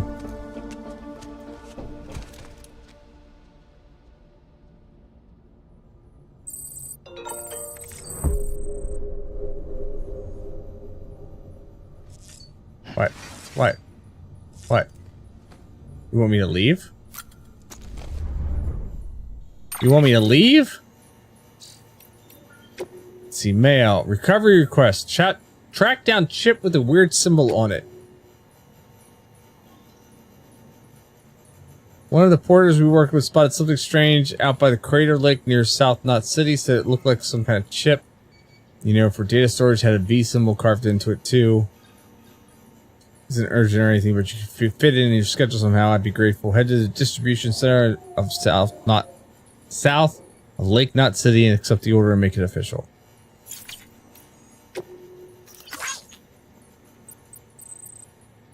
That guy VR!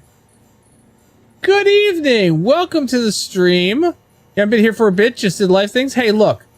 Sometimes you gotta do life things, right? You don't always have to be here. It's fine. It's okay. I don't require people to be here. I appreciate when you are. But, you know, you don't always have to be here. Dear Mr. Sam Bridges, it's an honor to make your acquaintance. Allow me to introduce myself. I'm Peter Englert. After hearing so much about you, all good, I hastily to add, I simply could not resist the urge to initiate correspondence. My request of such great import is I dare entrust you only to the man who delivers. They want pizza. I might have to do that one.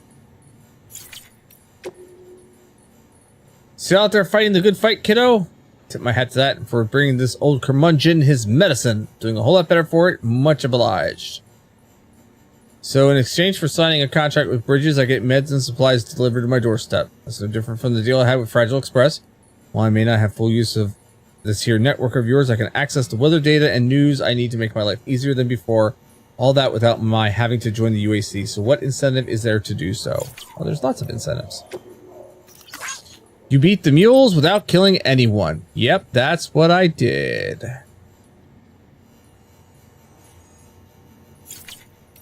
One step closer to understanding the beach. Yeah, alright.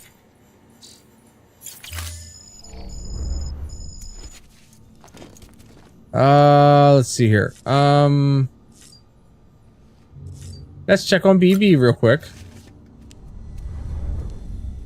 Hey, BB.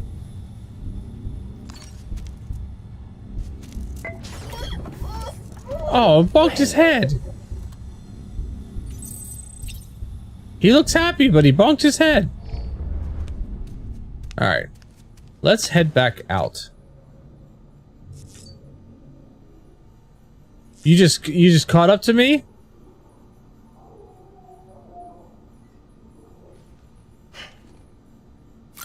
Okay.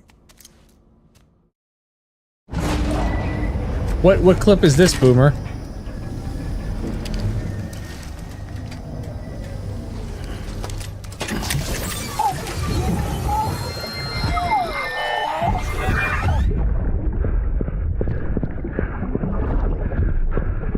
Mads, where are you taking me? Where are you taking BB, Mads?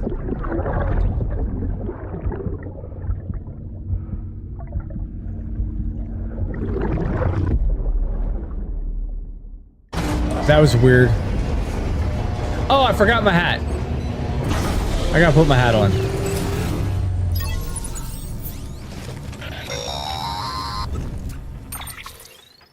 Hey, Sam. Dead. Those Yeah, insights you've brought into the network have helped us to restore more of our archives. Unfortunately, I still haven't managed to dig up anything about the BB's origins. And I'm completely locked out of BB-28's service record. If I could at least access that, I might be able to tell you why you've been experiencing those strange episodes. Well, I'll keep at it. You do the same. I'll have to check that out then, Boomer. Sam, check the terminal for available orders. What if I don't want to? I want to put my hat on.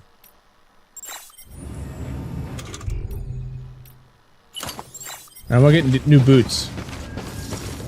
At least better boots. Higgs set Fragile up, huh? Eavesdropping again. It's all in your cuff logs. Gotcha. And with the aid of Yeah, the see Chiral that. network, we were able to restore Middle Knot City's regional archives. The records corroborate her story. Don't need you to tell me what's true and what ain't. I could hear it in her voice. Son of a bitch fucked her over good. Yeah, he no did. No reservations about working with her then, I hope. Good news, Sam. The bot you sent out made it to its destination. The test was a success. Yay! Got another one prepped for you to use. Thank you with my thanks. Thanks. One more thing, Sam. What? A new delivery type has been added to the terminal. Yeah, I know. I see it. Your hard work's getting noticed. Because of that, there's been some talk of offering a premium service. Now, it might seem like a hassle to willingly take on extra restrictions, but if you succeed, you'll boost your rep even more. So, if someone asks you to deliver within a time limit, you could counter it by setting the limit even lower, thereby earning yourself a better evaluation if successful. Now, if you're feeling up for a challenge, give it a try. Interesting. Autonomous delivery bot available. All right, let's make some standard orders. Let's see what we got. To the engineer. To the elder.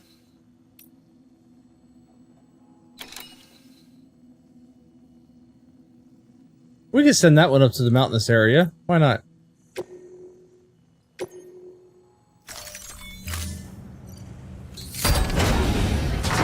Go on, you weird, creepy ass fucking leg bot.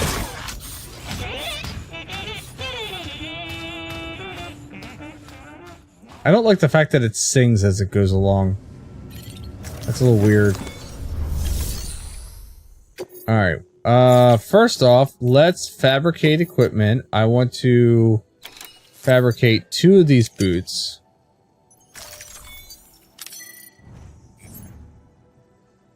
And we're going to attach them to the boot clip.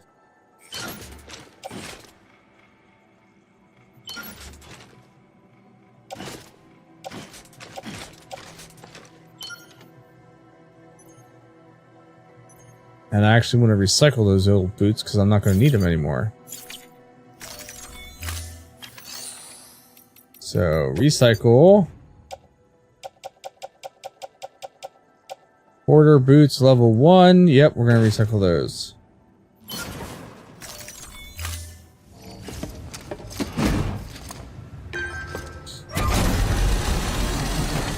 Somebody can use those boots. They're practically brand new. Yep, thank you. Yep. Alright, take on orders. Orders for Sam.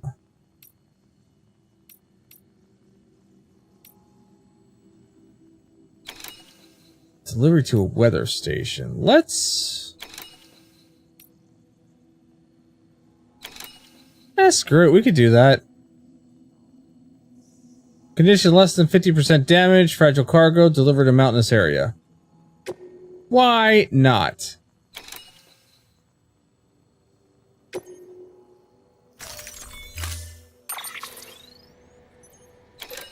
I have... How many ladders do I have on me?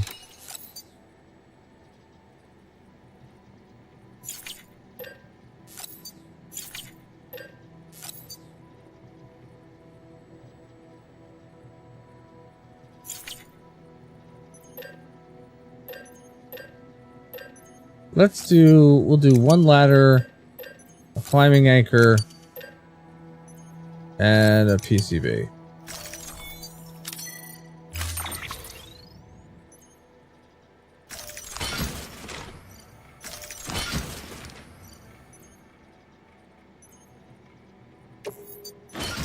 Let's auto arrange that a little bit. There we go. Head on out. That's right. Thank you for your contribution. Now, what if I leave...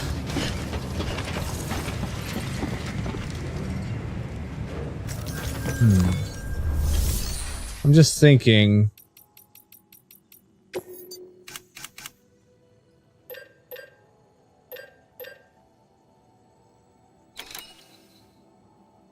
Do I want it? This is a mountainous area. I may actually have to, like, traverse this by foot.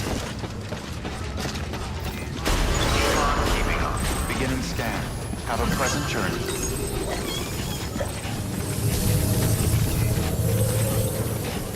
Oh, I can't pee out here?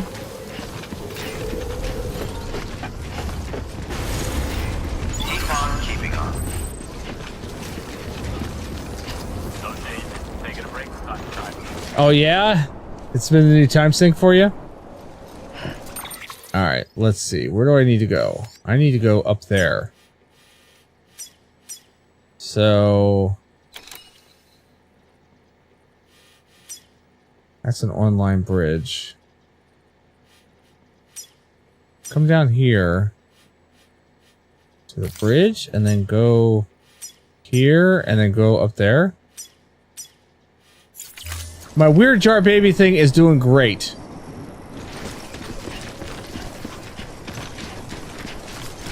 He's doing great. He's good at being a weird baby jar.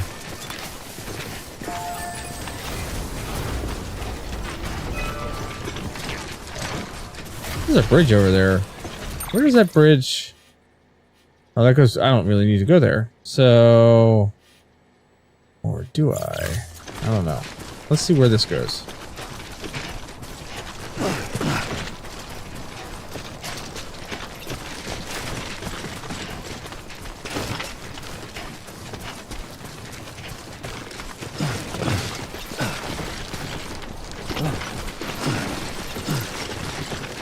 Oh yeah, this isn't mountainous at all, now is it?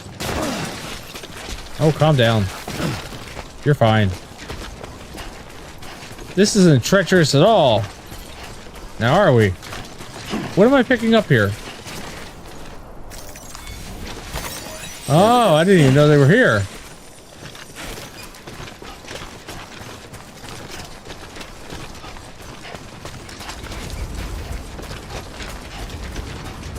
Well, there's a big bridgy thing off in the distance.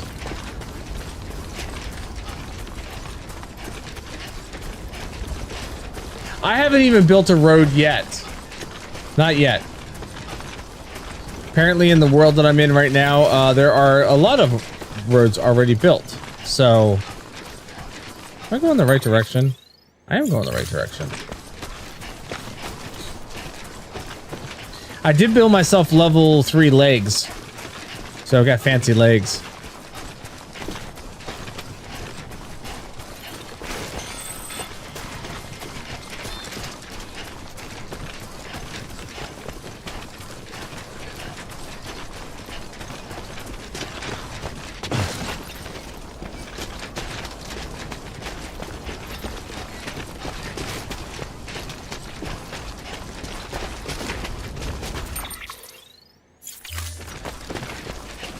Can I actually get down here? Oh yeah, I should be able to get down there.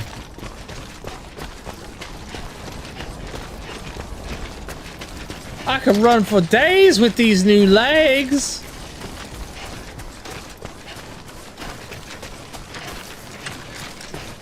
What has become of America? Like, what freaking state are we even in right now? That's what my question is. Like, what state is this?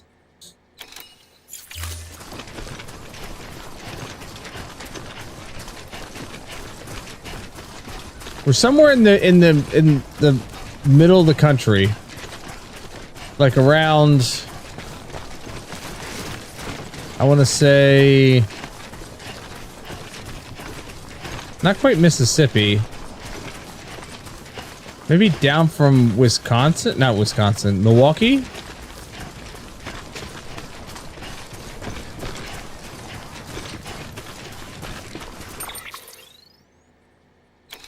Oh yeah, it's very scaled down, like stupidly scaled down. Like I think the USA shrunk, you know what I mean?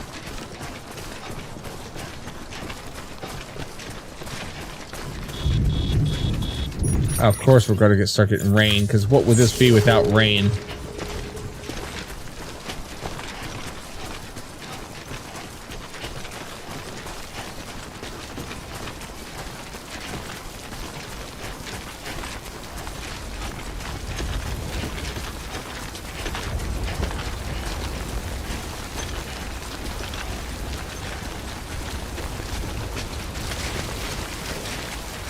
And the rain's getting harder and sloppier.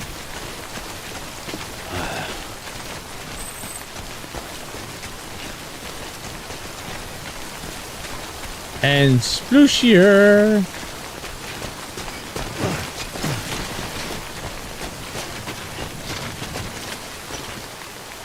Oh, that's where I want to go. I want to go that way. Alright. There's a bridge over there. Let's get back down.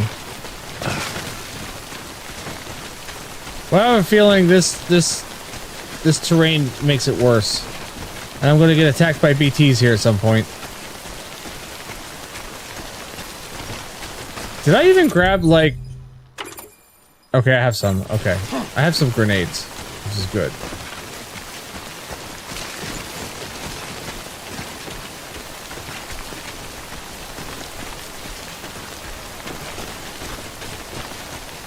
Hi, welcome to Walking Simulator 3000. It's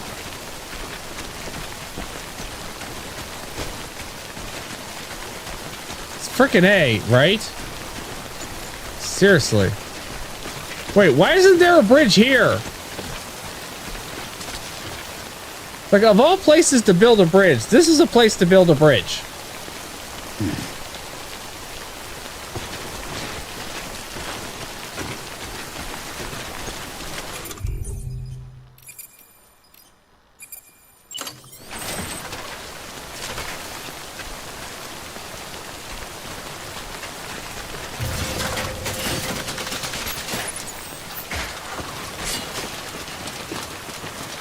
This is most definitely a place to build a bridge.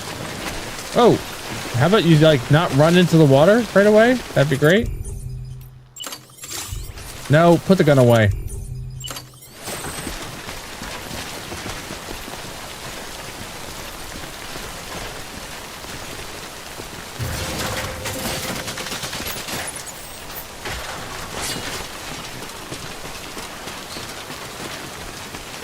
I forget, what are these things the roads?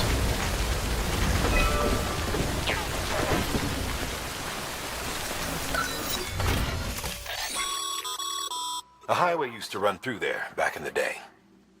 The first expedition team left behind a paver, but to finish the job, you'll need more than that. Do I have anything on me that I could use to contribute?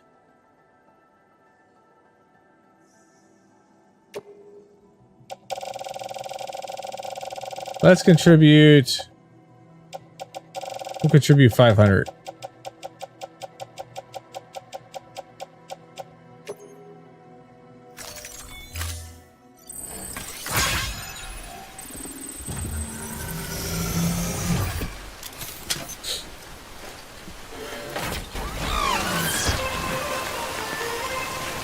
Yeah, calm down.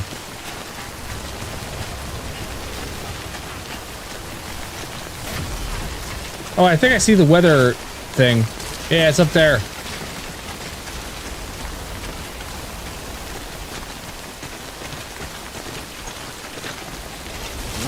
Oh, don't frickin' slip and fall. Yeah, it's a good thing I didn't try to bring like the trike with me or something like that. That would have been a bad idea.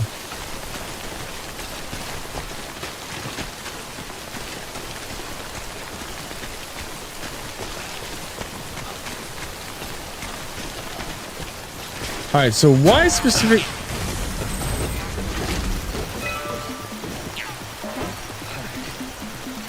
I thought about it initially about bringing the trike, and I was like, you know what? This looks like it's mountainous area. This is probably a bad space to bring a trike.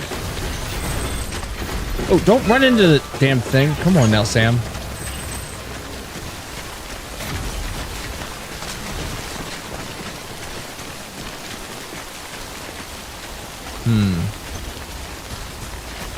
Let's try going this way.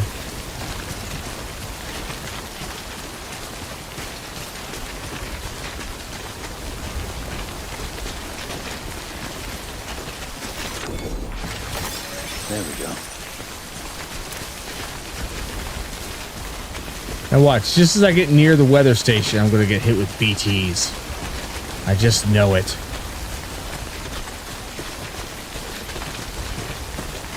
That's how these things usually go. Right? Yeah.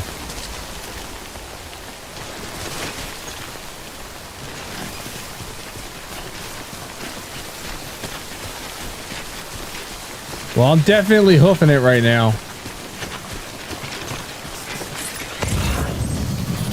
I forgot to check my surroundings, by the way. I've been running this entire time without checking anything.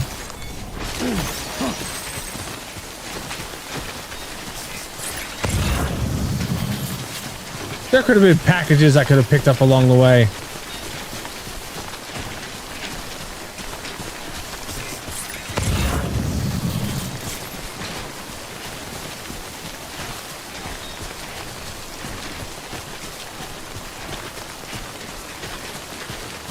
Yeah, well, and those robot legs that he's got, you know, really assist him as well.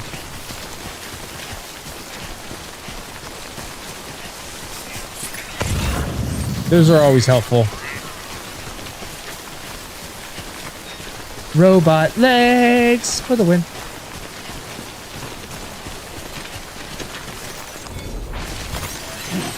You know, this really looked a lot closer than what I thought it was.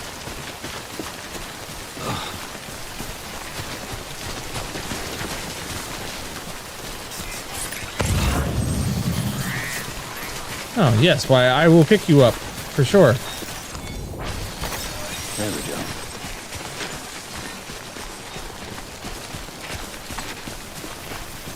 Oh, is the rain stopping? Is it going to get nice and sunny now?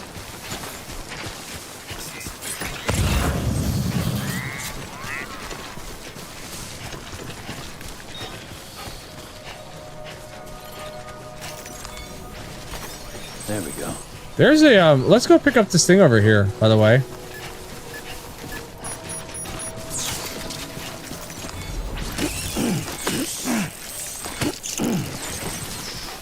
We'll go pick up this data thing. Since we're right here. Like, why not? And watch, just as I get over here, I get attacked. We go from all being nice and happy all of a sudden to like 500 BTs surrounding me. All laughing in my face, going, haha, you suck.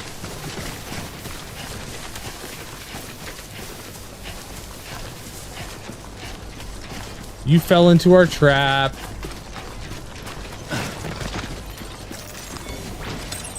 There we go.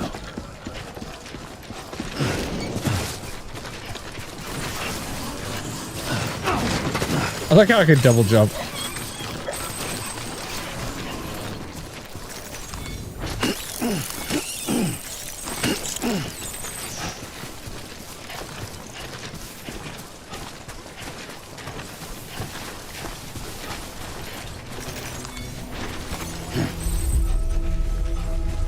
I don't like that sound. That's not ominous at all, now is it? Beginning scan. Scanning bridges ID.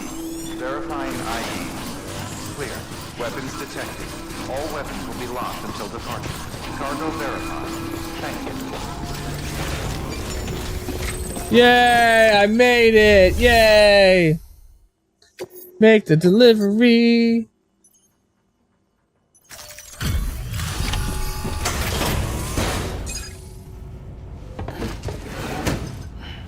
Delivering cargo.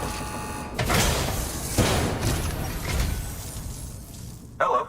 Sam Bridges, right? Howdy, We've been howdy. expecting you. The gauge you brought is going to save a lot of lives.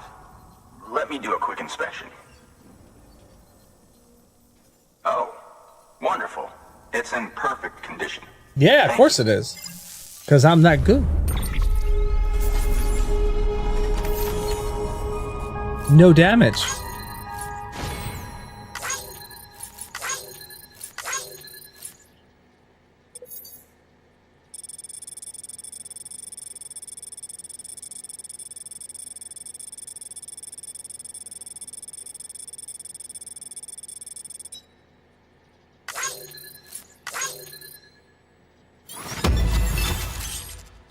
Special alloys can now be used at all UCA affiliated facilities. Oh, cool.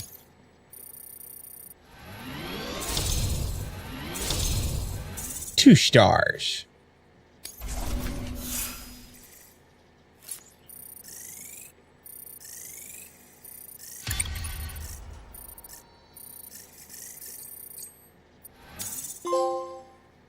Well traveled. Oh, that's a nice little trophy. Once you connect us to the network, we'll be able to share our measurements with everyone. You mind doing the honors? So my question is, without spoilers, of course, is there any time that he goes to do this and it doesn't work? Like, I don't need to know which one it is, but like that, I just kind of question, like, does he ever try to connect it to the chiral network and it just like fails?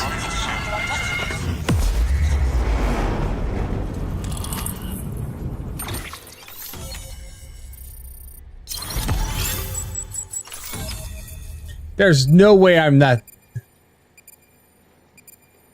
Oh, yeah. There's no way I'm that far across the US. No way.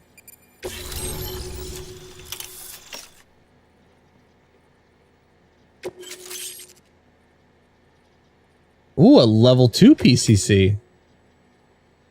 I tried. Floating carrier! Oh, I finally got the floating carrier! Timefall shelter? Oh. And safe house. Oh, I could build a safe house. Okay. All right. That's pretty decent. I'm sure they told you, but this weather station was built before the Death Stranding. Bridges 1 came and fixed it up. Unfortunately, we lost contact with our weather satellites a while back. interference from chiral clouds. Yeah, I never got to use the carrier before. But thanks to you, this weather station can finally function as intended. You made our jobs easier. Now let us do the same for you. We won't let you down, I promise. Take care. I see you got the weather station back online. Excellent work, Sam. When a region is integrated into the chiral network, it's also brought closer to the beach, in a manner of speaking. There's a significant impact on chiralium levels, and measuring that impact is one of the Cupid's primary functions. The more we know, the more accurately we can determine where to expect timefall and when. Without the chiral network, we'd be left guessing. Oh, and thanks to your latest accomplishment, you can now review the weather forecast via your cufflinks. Check so I could avoid timefall when you're planning routes. I'll keep an eye on the chiral density from right here in my lab. Yeah, you ain't going nowhere. Far from South Knot City. Keep processing those orders, and you'll put that region on the grid soon enough. Good luck, Sam. Good work, Sam. That's one more site on the grid. Keep it up, and we'll be finished before you know it. The weather station's forecast should be visible to everyone on the chiral network now, yourself included. You can access them via your cufflinks. It could be useful when plotting your routes. Do you think they're trying to tell me to look at the weather? I mean, they only said it like 3 times. Please access delivery. Weather forecasts can now be viewed 4 by times. cufflinks. Should come in handy when you're on the road.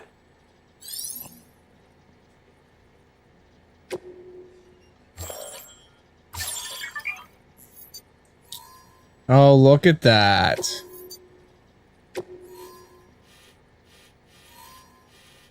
Shows me where the timefall minutes are gonna fall.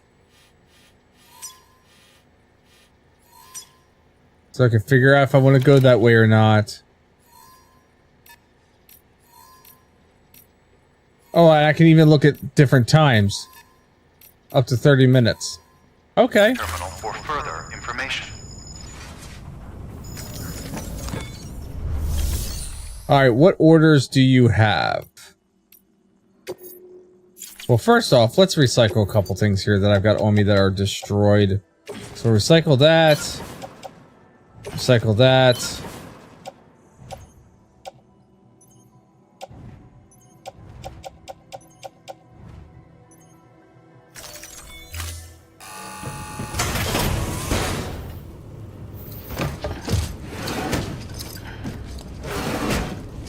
I need to replace my ladders.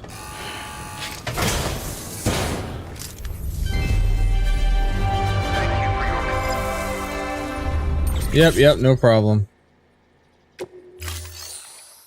So let's see what's in the shared locker. Oh, donate. Alright. Do I have anything in my private locker? Nope, nothing in my private locker. Alright, let's fabricate some equipment. We've added a timefall shelter option to your PCC. They're perfect for keeping you and your cargo dry until the weather improves.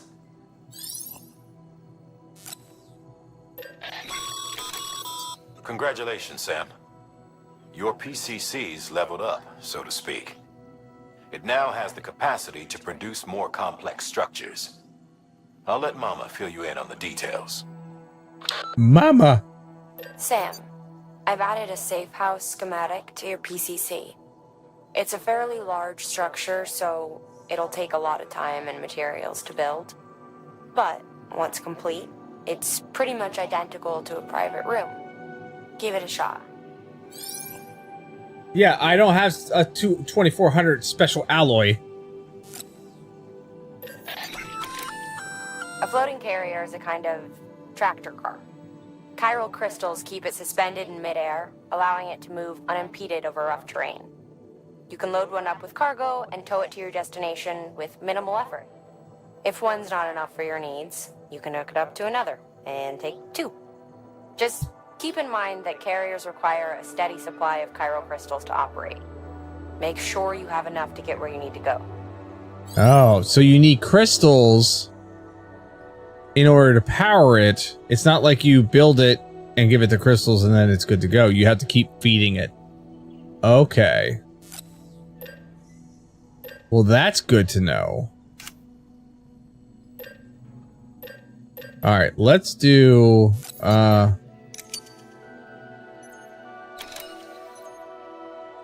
You got the safe house set up by the farmers. I don't know what the farmers are.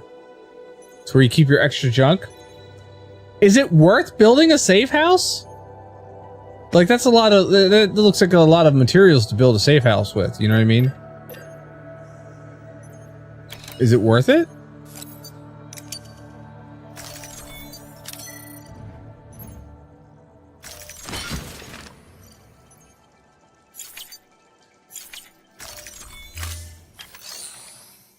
All right, let's...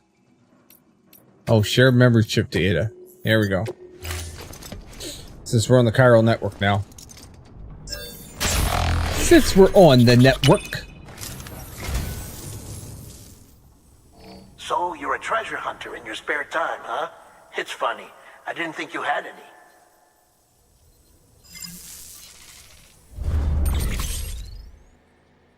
Ah. Thank you for your contribution. Alright, what orders can I take, though? Let's see here. Orders for Sam. Timefall. Oh, is that the farm you're talking about? Maybe that's the farmer. 2? I just got to the weather station. This is my first time to the weather station. Actually, it's the first time, like most places here. Construct a safe house. Deliver VOG preserved liquid metal resources back to South Lake Knot City. What is VOG warning? So the wheat seed delivery to the Timefall farmers. There we go. I could take that one on and then also deliver that one. Actually, I could take... Probably take all 3 of these. Yeah, it's fine. I'll empty them out. I'll accept all the orders.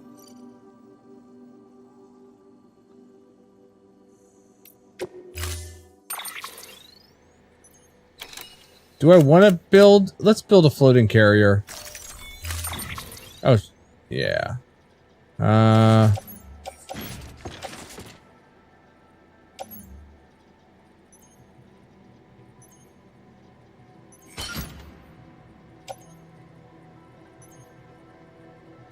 So, wheat seeds. That container is filled with pressurized VOG. If it breaks, the gas will begin to leak out, which is bad news for you and anyone near you. Oh, Therefore, it's imperative you keep this cargo in good condition. Okay. Pack some extra repair spray just to be sure. In case you're wondering, VOG is vital to the work of our R&D division. Deliver it safely and you might end up contributing to the creation of some new equipment for yourself. Okay.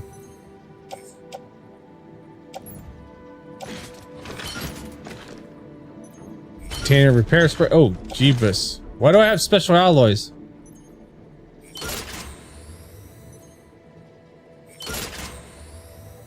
How much can this hold?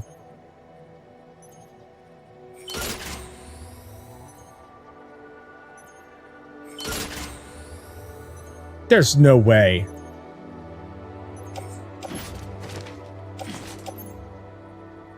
Why do I have... What?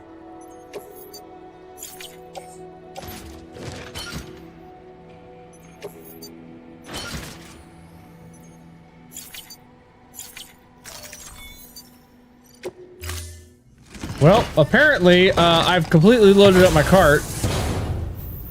Order assigned. Attach carrier.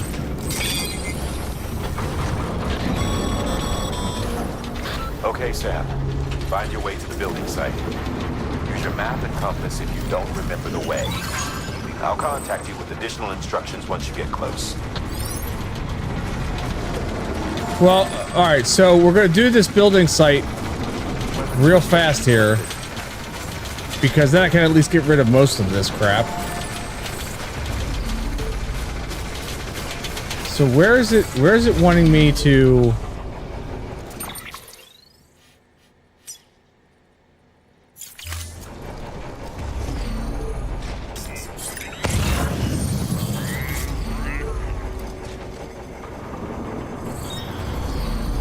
I could throw a marker down. That's fine. So from where I am to there, where's that taking me? Ah, there we go. Okay.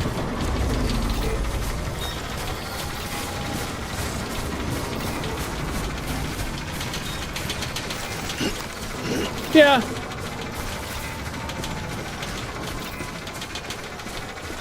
I'll kind of keep it like where they want me to stick it, a roundabout. We'll see.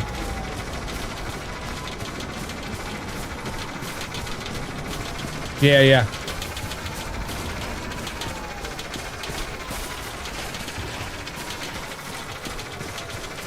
Somewhere in here.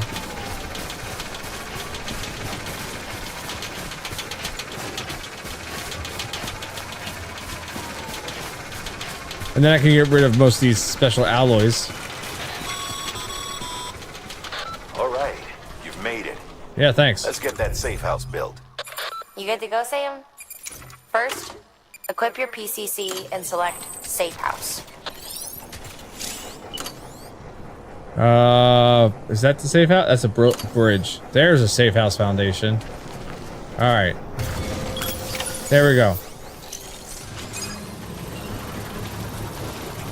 I love the fact that it's like in place 3D printing. That cracks me up.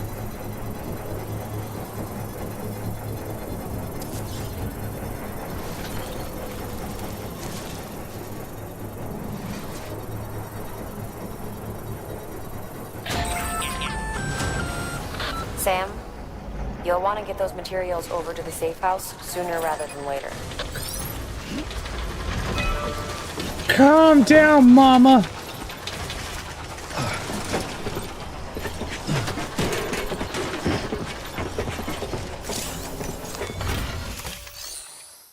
Complete structure. Special alloys. Special alloys.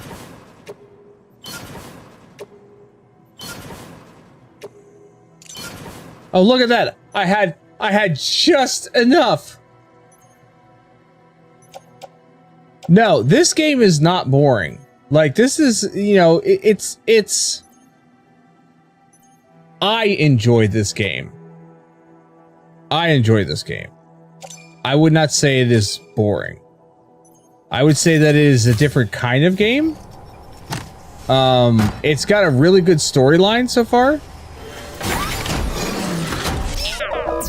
And I believe that, like, you know, as you get more towards the end game, obviously it also gets better. Combat's a little wonky, I will say that much, but for the most part.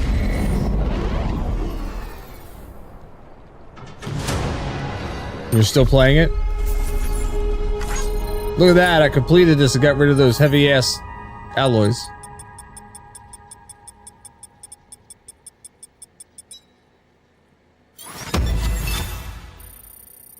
I mean, it quite literally is like, you know, apocalyptic postman delivery server simulator 3000. But it's in a fun way?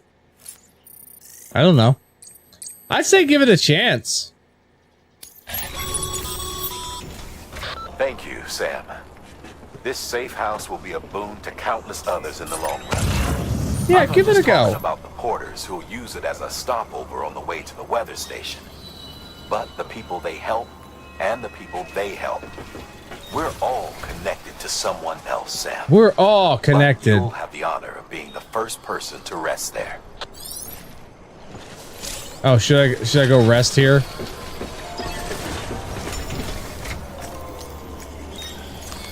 Your work is great. Yeah. Yeah, like when I first got this game, I thoroughly enjoyed it, even in the very beginning where like the beginning's kind of a little bit of a slog. It was still pretty damn enjoyable, and then plus they're teaching you like all the mechanics of the game in the beginning, and I don't know, it's a good time. It's a good time. I was watching an interview where they asked Norman Reedus, they're like, if they decided to make this a movie of this, would you want to be cast as Sam Porter? And he's like, yeah, I would love that. I'm like, who else could play him?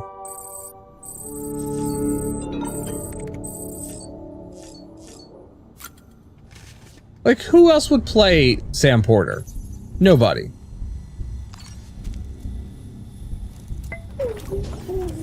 Hi, baby. Hi, BB. Connection level is higher. Yay. For a second run. Well, see, now I want to get Death Stranding too. For sure.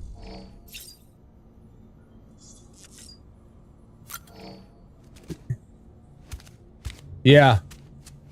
Yeah, and that is the thing too. You are building your own network. You can build all the roads and all the connections and make things way easy to get around. But what, Randy?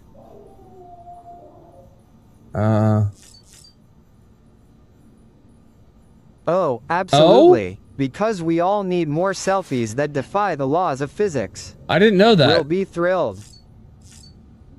Like, BB likes the selfie pictures? I didn't know that. I forget how to take pictures, though. Oh.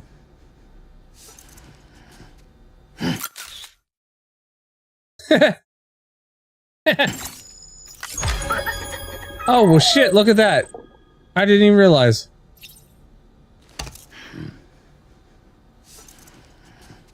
Oh, that was the same one.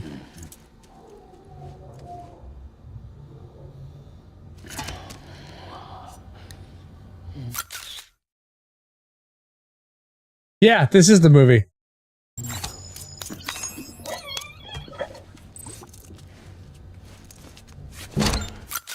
Yeah, back of the head. So if you time these things right, you can get more likes from him.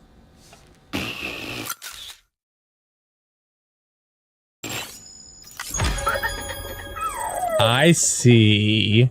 With some of the actions.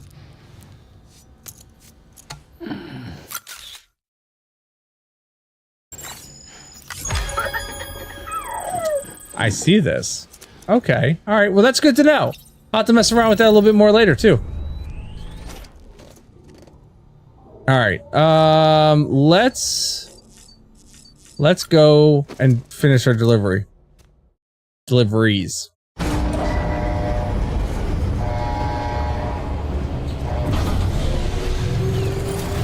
Alright, so from here... I know I'm just drawing a straight line, and that's fine. I just want to get an idea of the direction I need to be heading in.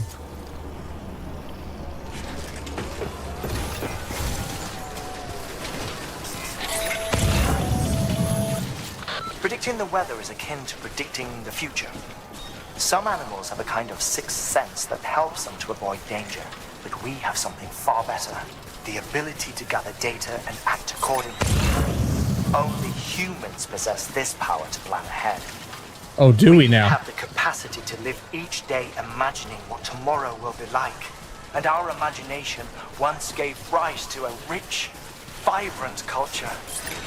But somewhere along the line, we lost sight of tomorrow. We reduced ourselves to animals, focused only on the here and now. This looks like it's going to be a treacherous, maybe not so treacherous.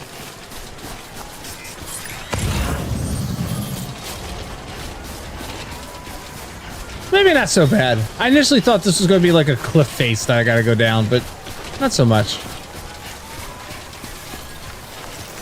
Yeah, I saw about the zip line stuff, and I'm interested in that once I eventually get to that.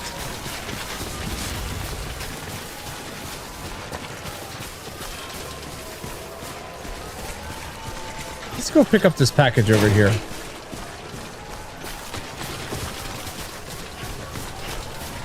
Oh, do I?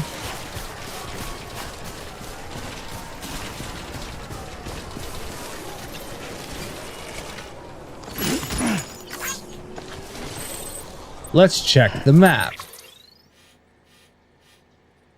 Well, the map doesn't show mules. Not saying that it can't be mules.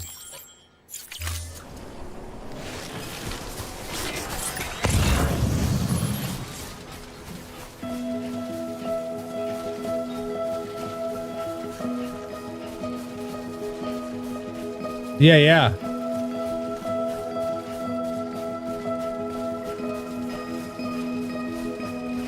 And I do like the little musical interludes from time to time.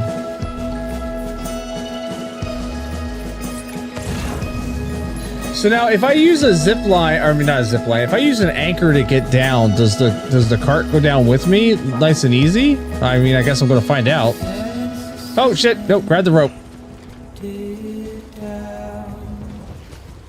I almost went like running off the damn thing. That'd have been bad. Oh no, it's stuck! Jesus. Underwear for the weather station? Why not?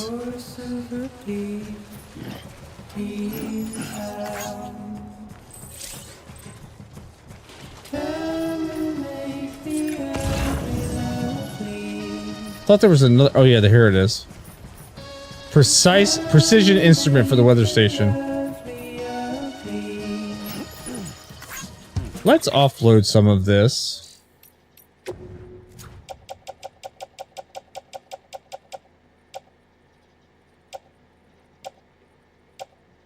Let's put this on the carrier.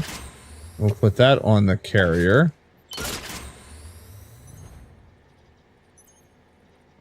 And we'll put that on the carrier.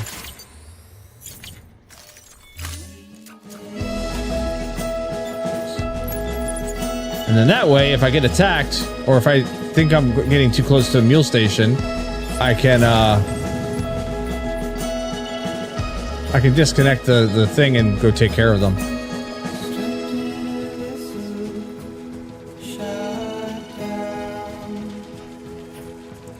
What if there's an option to put it directly onto the cart?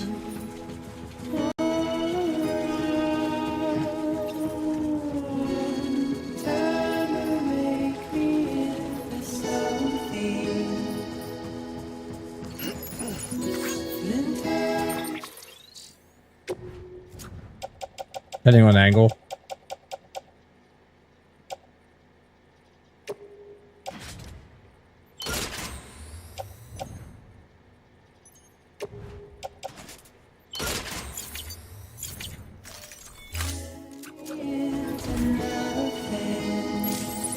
I'm probably carrying a bunch of junk I really don't need.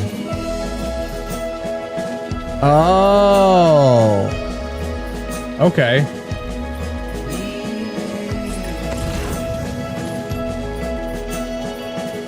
That would make sense.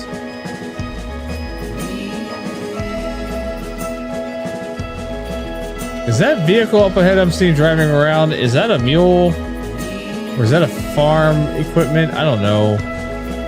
That's gonna make me nervous as I get over here.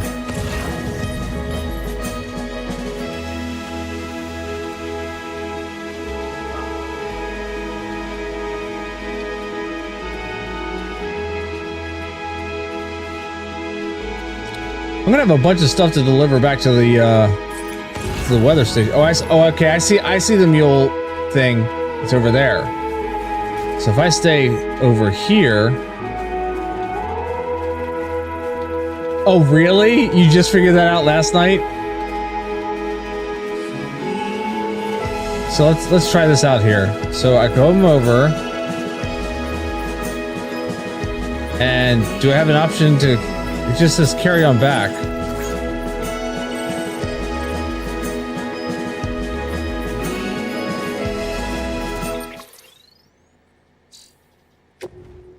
That just gave me an option to...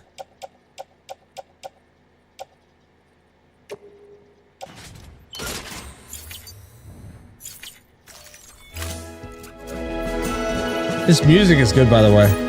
I like this music.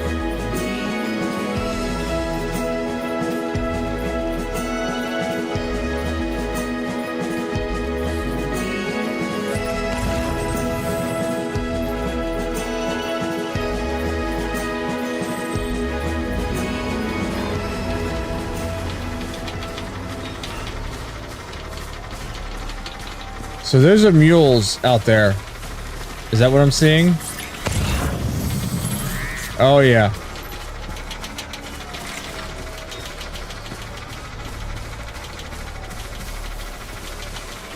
And where do I need to go? Oh shit! I've been scanned. I've been scanned.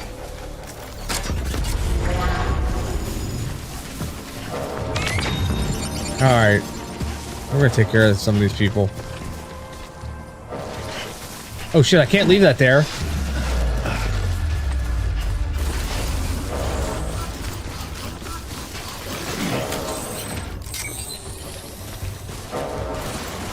Ah, the legendary Hideo. Always the gatekeeper of secrets. Maybe one day hey me in on the fun too. Yeah, I know they found me. I forgot I had to like move the cargo.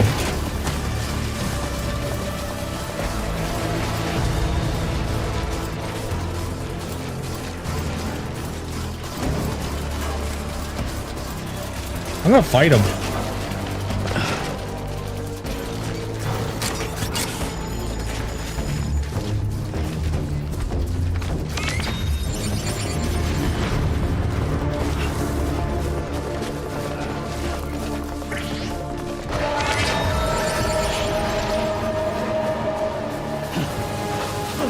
Oh shit! That's a way big jump. That's not what I wanted to do.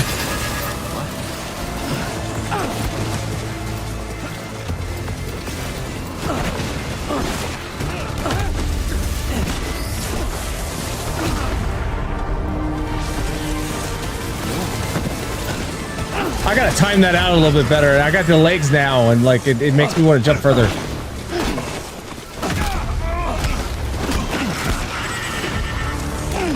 Get up.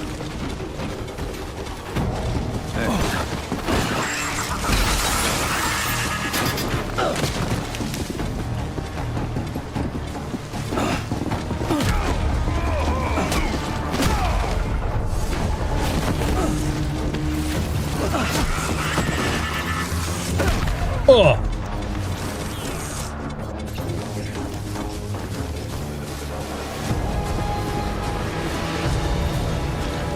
Alright, which stuff was my stuff? That's mine. Ouch. How about you don't do that?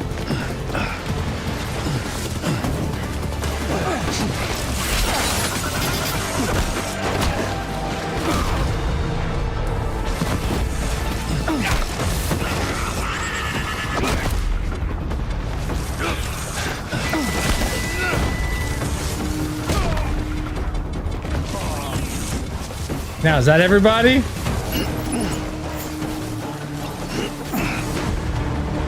Can you all piss off now?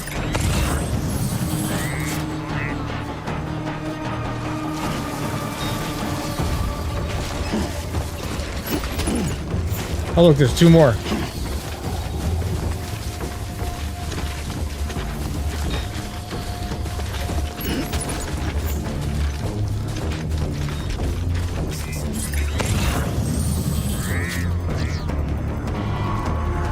They're trying to figure out if they want to get up here.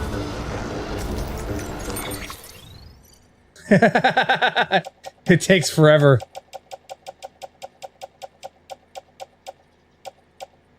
I still need to figure out how to like throw the things at people.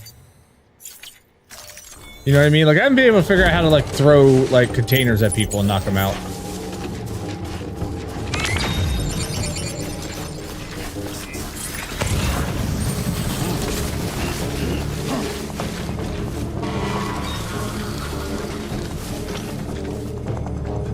Come on up here. I want you to.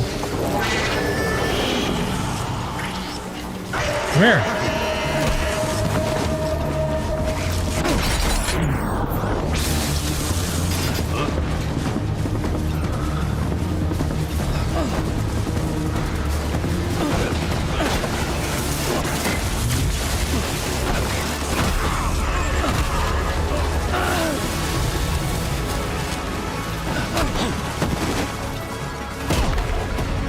Yeah, I bet you it does.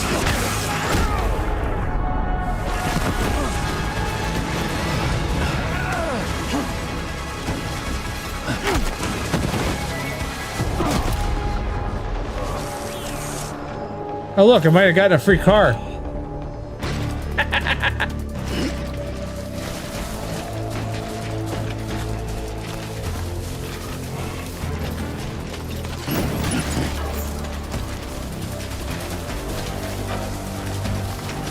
I think I took care of them though. I think they're good.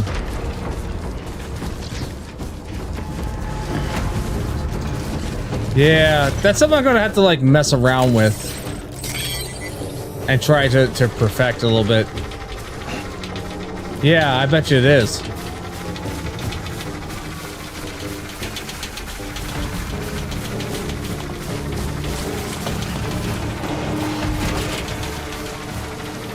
Why is there music like I still have bad guys around me? They are? Where are they coming from?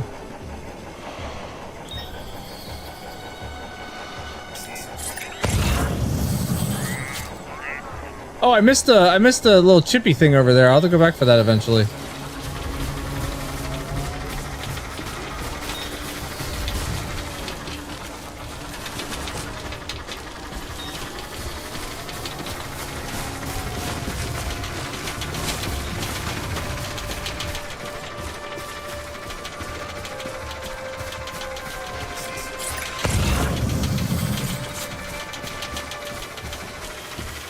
Well, there's a chip in that building. We're gonna go check out what's in this container over here.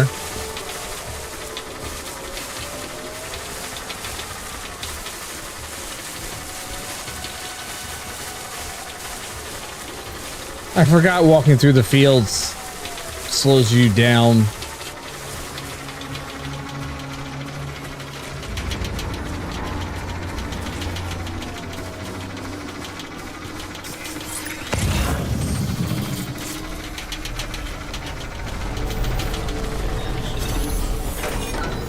What's in the post box?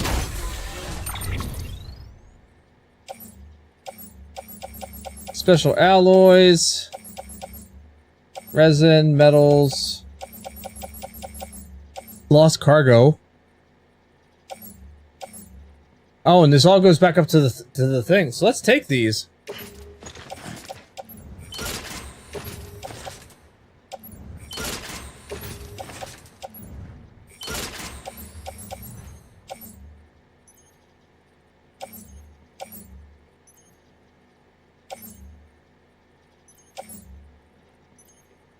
I'd love to take that special alloy, but I don't really have a need for it right now.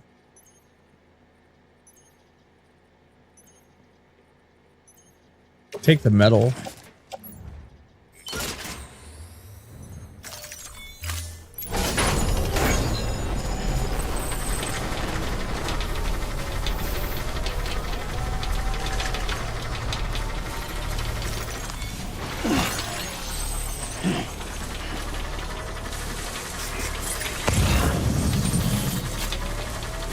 There's a chip up there that I want to grab. I wonder how I get up there.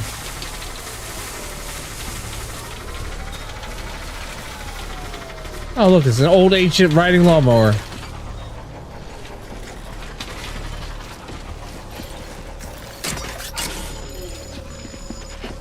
Oh, look, there's stairs I can go up. Imagine that.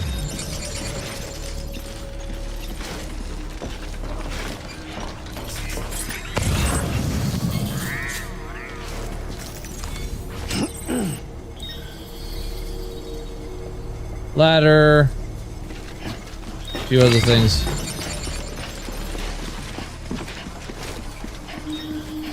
All right, let's get this thing delivered. Where am I going here? I'm going here. So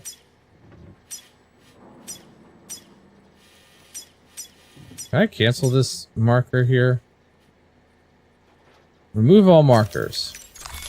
There we go. Let's go here to here.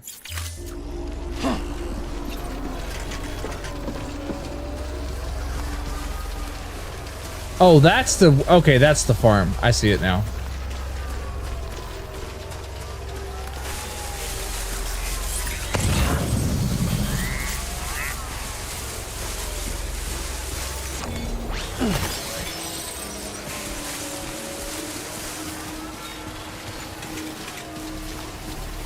Let's all go to the farm. Let's all go to the farm. Tell me the guy's name is Old McDonald and I'll be happy as hell.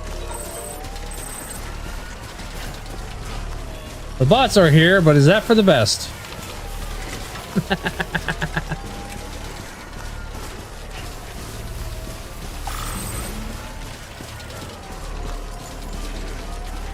The whale on the horizon. Oh, you mean the building? I was like, whale on the horizon? What does that mean?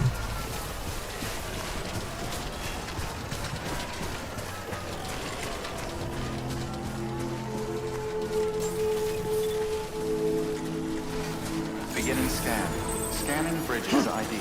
Fragile Express ID verified. Weapons detected.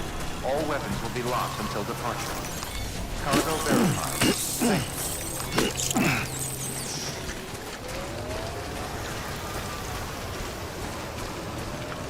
Here's the mail, it never fails. It makes me wanna wag my tail. When it comes, I wanna wail. Mail! Sorry. My daughter and I watched way too much Blue's Clues when she was younger.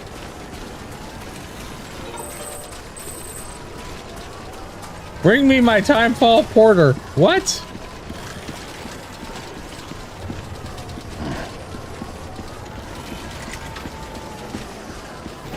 That, yeah, Horizon Zero Dawn is still amazing. And Horizon Forbidden West? Oh, yeah. Deliver requested.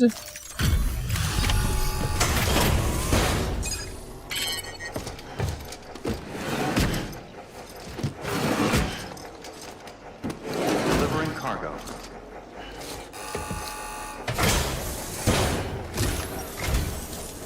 Thank you. Bridges has always been so good to us. Want to join the network? Emily was a dear friend in the early days. She saw the value in what we were doing and led the effort to get our farm up and running. We've been waiting a long time to join the Yeah, Chiral Forbidden network. for Frozen Wilds was good. Forbidden West was the second game. Well, Albi, did you really bring us this much? How on earth did you manage? Oh, bless you. You know how far people would go for some Popeyes? I mean, come on. According to Demolition Man, you know, Taco Bell survived the franchise wars.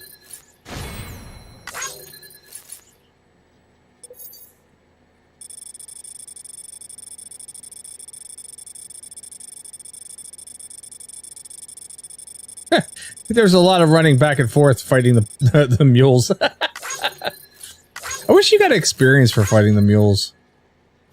I like fighting them.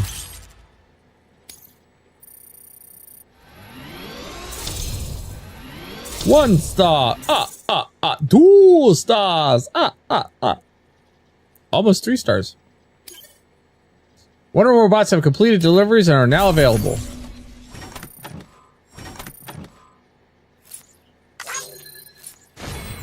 %54 damage. Come on, bots.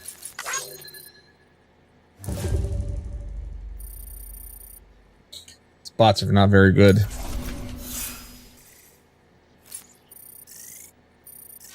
You don't get that kind of damage when I deliver it.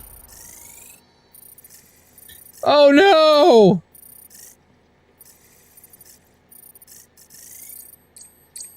At least I got chicken. By the way, you wouldn't happen to know Fragile, would you? If you see her, pass along a message for us. Tell her.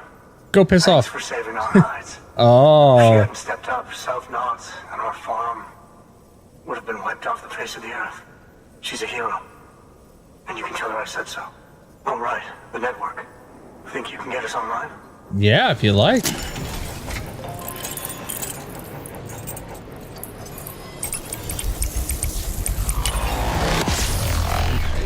It's always a fun time here. It's weird, but it's a fun time.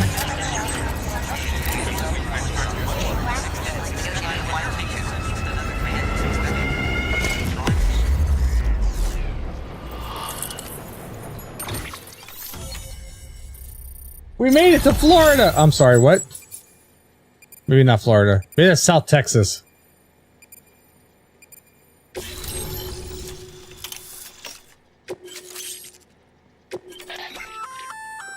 Sam, you've been run down by mules after they pinged your cargo, right? Well, to help prevent that from happening again, we've upgraded your own cargo scanner. Say you're about to get pinged. If you time it right, you can return the favor and cancel out their pulse with your own. Ooh. They'll be none the wiser, and you can carry on without worry. Timing is everything, though. Okay. Okay. I like the sound of that.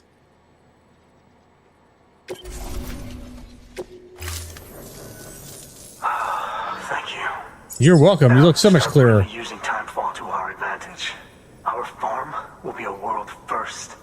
Truth be told, we've got some test fields, but without the ability to predict timefall, the results have been less than stellar. So do they use timefall to like advance their growth of their crops? And when to harvest. Huh. But then the terrorists went and threw everything out of whack. Too many dead, too many craters. Weather became impossible to predict. The network's forecast ought to help us get back on track, thank goodness.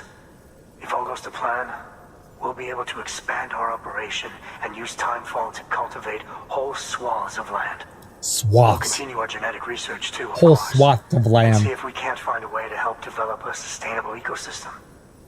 Hell, maybe we'll even stumble into some answers about the timefall while we're at it. We got our work cut out They for will. us. But I'm up for the challenge. Thanks again, Sam. You've given us Nice. hope for a better tomorrow. Yeah, I've come across a couple of them. I can't wait for the harvest. That's the way, Sam. Halfway there. You can do it. Huh? Well, would you look at that? You've only just brought the Timefall farm into the network, and already we've got new orders. May as well make use of the return trip. Good work. New order available. Please access delivery terminal for further information.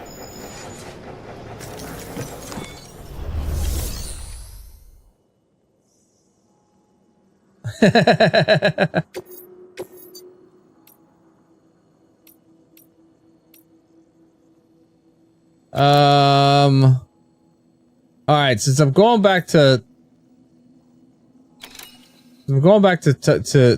South Lake Knot eventually, I'm gonna make it back up to the weather station first. We'll take this one with us.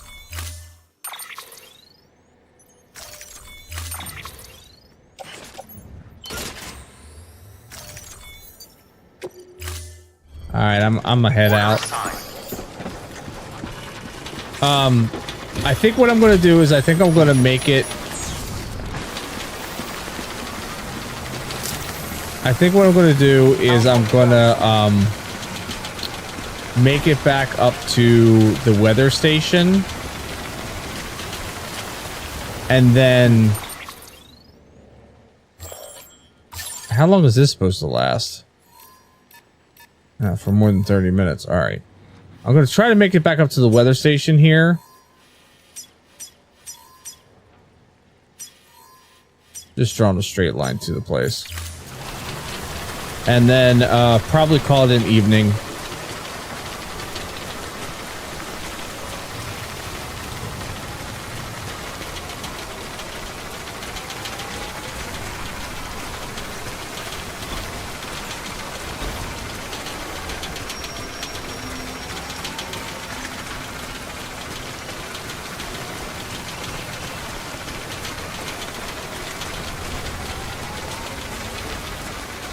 Because it is about that time, and I do have to, unfortunately, go to work in the morning. You know, if you've got a floating carrier but no cargo worth mentioning, you might try hopping on it yourself.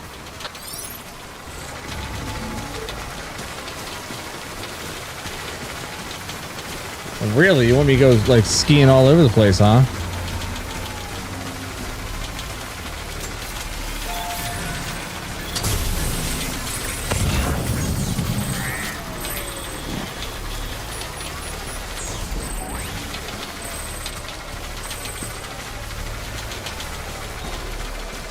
Yeah. There you go. Repair them zip lines.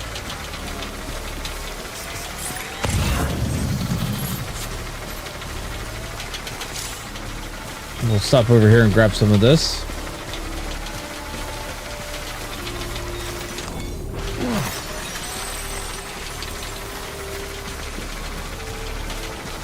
So yeah, I'm going to try to make it back up here to the weather station real fast. And that way I can also rest at that temporary shelter.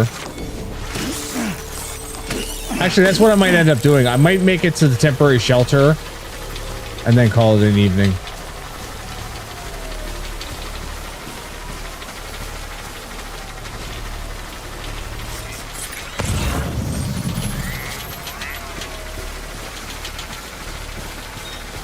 Wonder how far I could drive it up there. Maybe I should take one of those trucks and see how far I can drive it.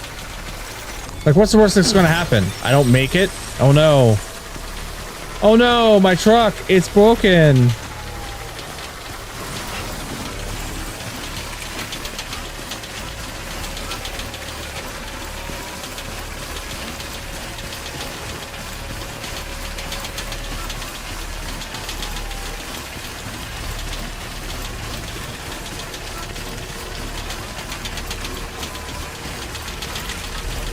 Yeah, let's do that. See if we can actually just get in the truck.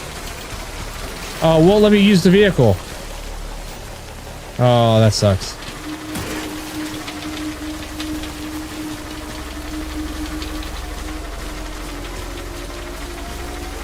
Oh, nice. Yeah, I want to get the second game. I just haven't gotten there yet. I want to get through this one first. You know what I mean?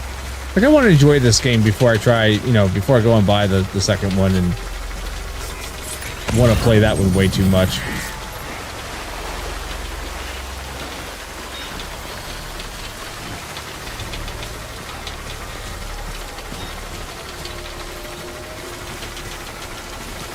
Oh, grab these crystals. And I think I'm going to pick up this. Do I want to pick up this XL one? Yeah, I think I'm going to pick up this XL one over here for the weather station since I'm going back up there.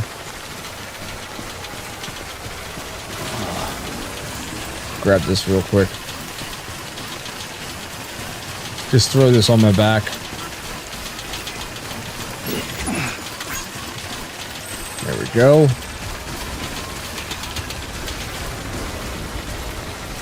Oh, stand upright.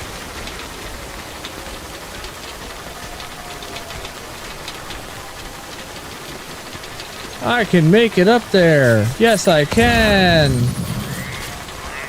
I'm not going to pick up that XL one. I think that one's going to be too much. What's my cargo looking like? Hold on. Let's see here. So I'm carrying 103 and the carrier. Nice. Sounds like an epic setup. Playing on a 96 inches Ultra 1080p projector must feel I'm playing like on a 32-inch curved Samsung monitor with my PlayStation 5. I'd love to get the Pro, but I can't afford that right now.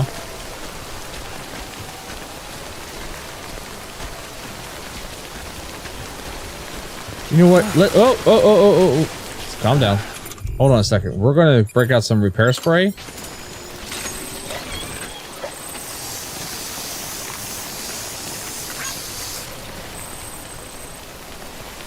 And then we're going to turn that around.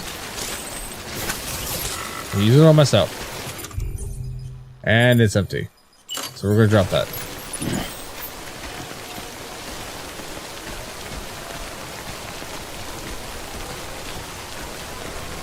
He was 5 foot on your wall? That's crazy.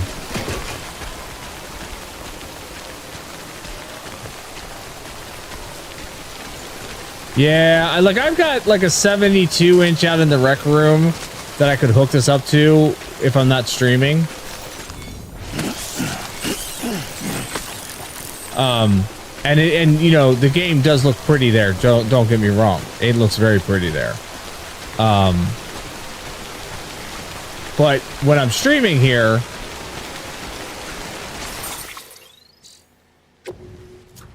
oh, I bet. But when I'm streaming here, like, I want to make sure that, you know, I got everything hooked up to the computer and what have you, and you know, everything works properly. This rain can stop anytime.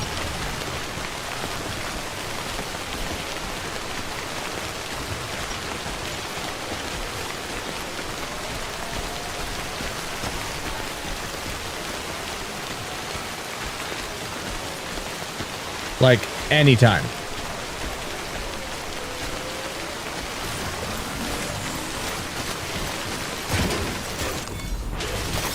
There we go.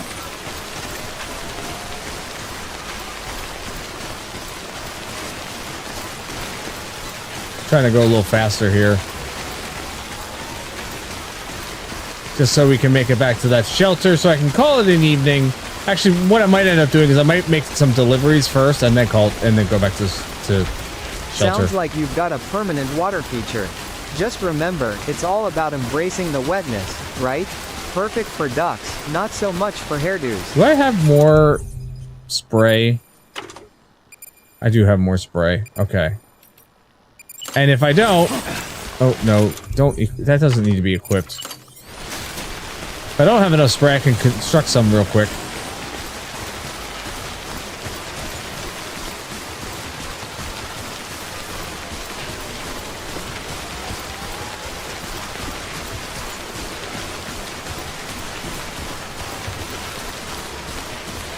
I'm getting tired just watching Sam do this. My daughter's right. Sam has got to have some massive calves. He's got to be like thick for days. I know. It's one more delivery. It's always one more delivery, right? And then the next thing you know, it's 5 o'clock in the morning.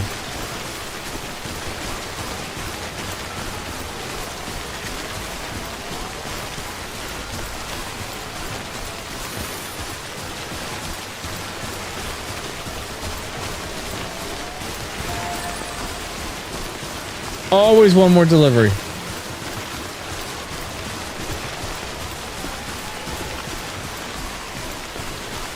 All right, you know what? I'm going to use that.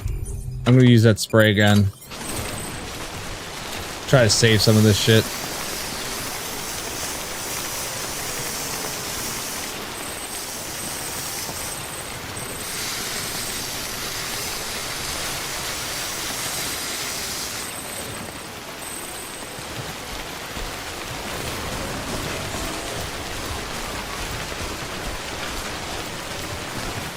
Come on, we're almost there. It really is. It is a very enjoyable gameplay loop. Like, you pick up deliveries, you go deliver them. You pick up more deliveries, you go deliver them. I'm almost here. I'll construct some spray before I get there. Or it'll stop raining.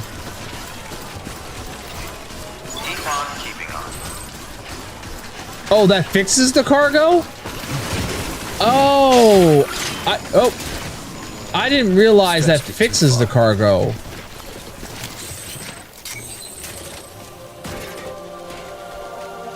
Oh, well, that's information I didn't have before.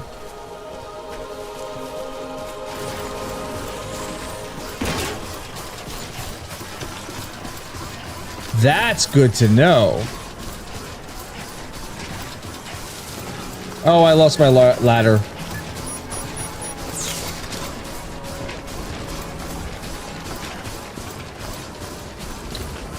Okay, so that, all right, that's good information to have. Gotcha. Oh, look, this is the weather station one right here. I'm picking it up. No, I appreciate that. I really do. I just didn't realize.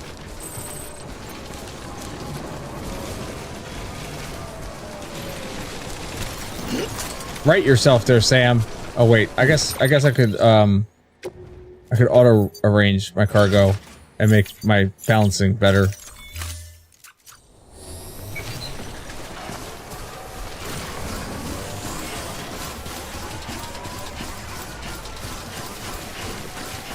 Yeah, that's something good to know, actually.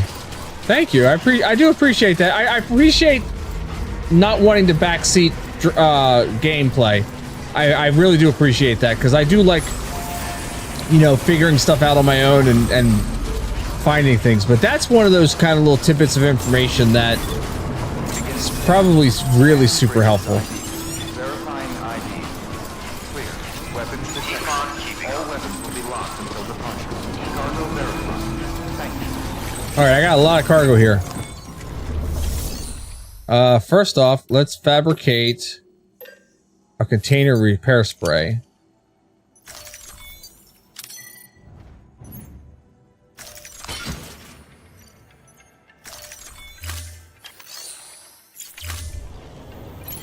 And then we're going to use... Where's the other spray that I was already using? Alright, there it is.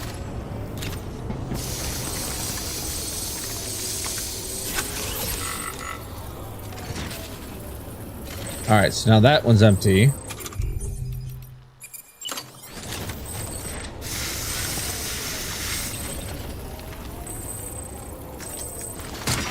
No, don't detach it.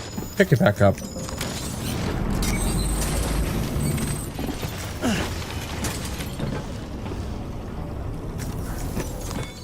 Alright, let's do some deliveries. Deliver lost cargo. All of it.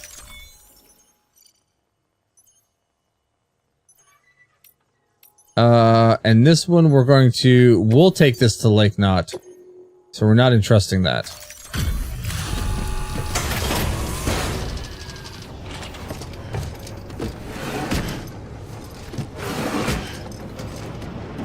Delivering cargo.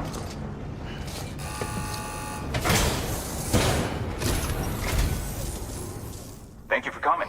You really are incredible. I don't know how you do it.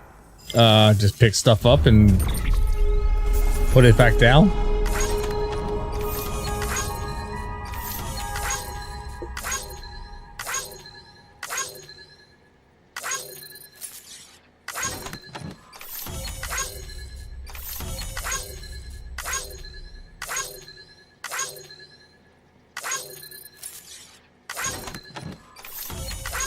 Machine oil.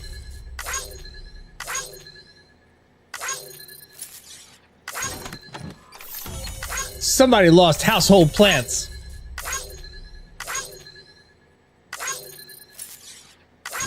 And underwear. Underwear is important. Especially when you're up in the mountains.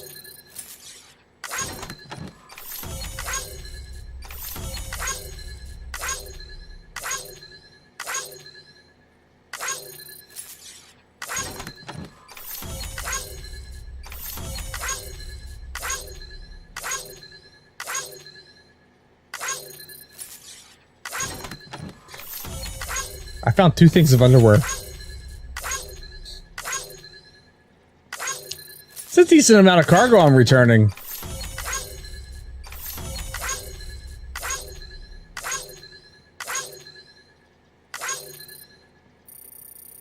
$800 points. Or likes, I mean. Floating Carrier 2. Yay!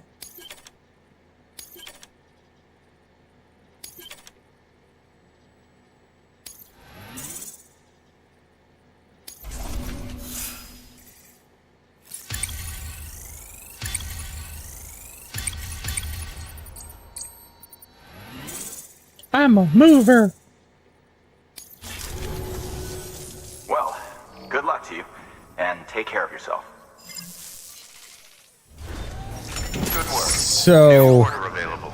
Please access delivery terminal. do I want to create a moving? I'll wait to make that. Let's go. We're gonna take our shit down. Wait, does it go back to Lake Knot?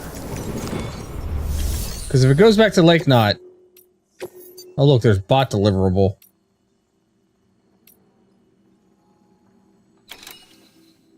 All right, we can send this one to the farm.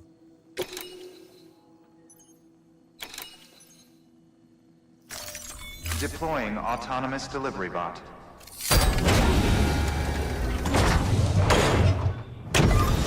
Oh, that's a lot of stuff it's going to carry down the mountainside. Goodbye, friend. Have fun with that.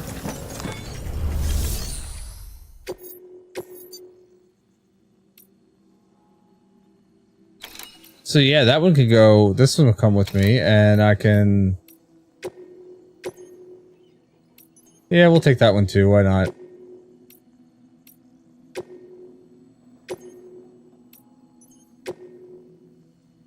No, don't cancel. Yeah, take them.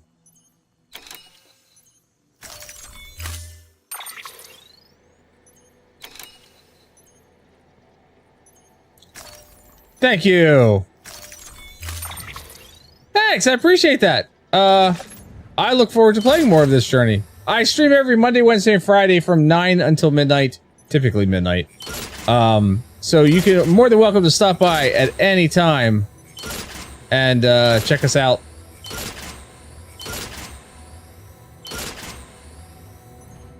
Well, that's a lot of stuff on that cart. All right, I'm gonna go down to the shelter.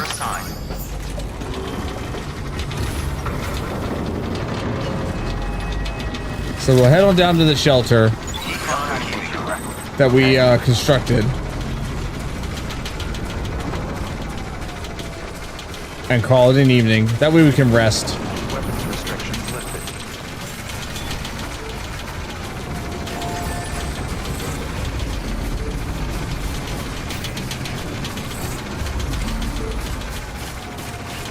And then next time we jump in this game, we're gonna head back to Lake Knot City and deliver this massive amount of stuff that I have on my cart here. This cart is nice. I do like this cart. I have to admit, this is a nice little addition.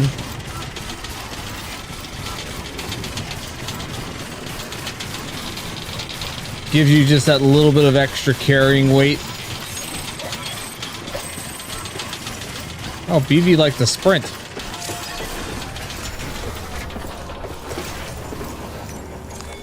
Your work is great. We'll get him rested. We can save the game down here. Everything will be great. Oh, yeah, he's tired. I would be too after all that running around. Holy cow.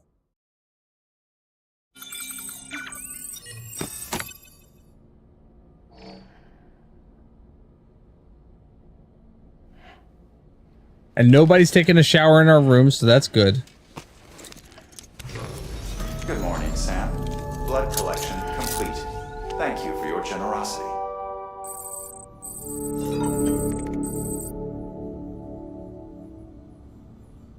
All right, let's we'll take a look at the terminal here real quick and take a look at those emails that I got.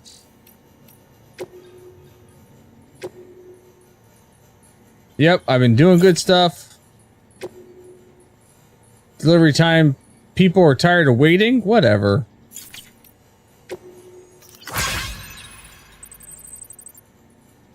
Timefall Farm down the way. Yeah, I took care of the Timefall Farm.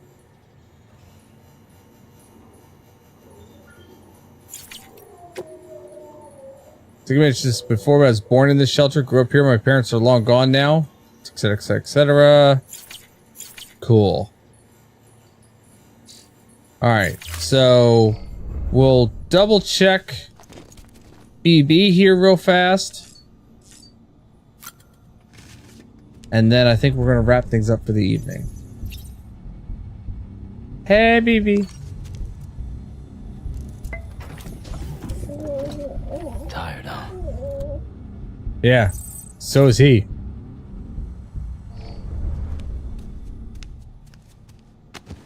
All right. Well, give me a second here. Let me drop the green screen and we will wrap things up.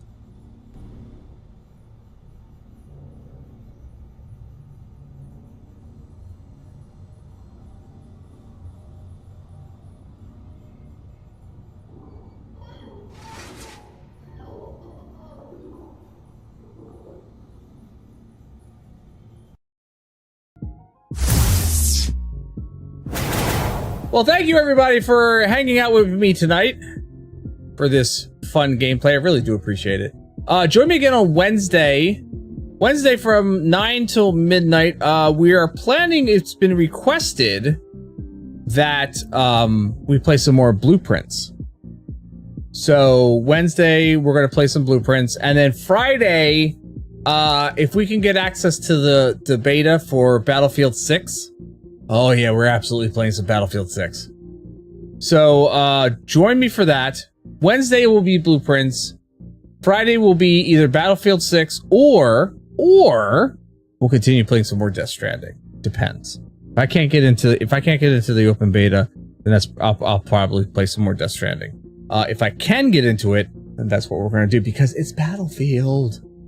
So, thank you everybody for joining me. Do stick around for the clip show. Let me see how many I got clipped tonight because I know I clipped a few things. Let me see here. So I've got... There's only one clip? Really? I thought I clipped more. Okay, so there's only one clip tonight. So stick around for the single clip show. It's really weird. I thought I clipped more. I guess not. I guess I was too busy in the gameplay. Oh well.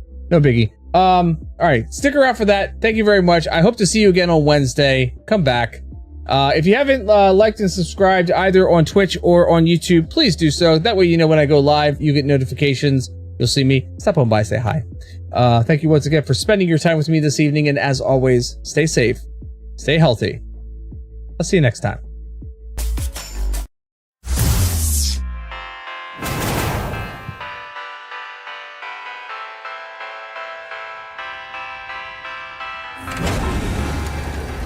I don't think I ever got to this part where they were using bots. Oh my god, it's... Oh my god, it's like legs. Oh, that's frightening as hell. It has boots on. And it's singing as it's walking. That's weird as shit. Now we wait for the delivery bot to reach its destination. As of today, there's just one, but if the test succeeds, we'll move ahead with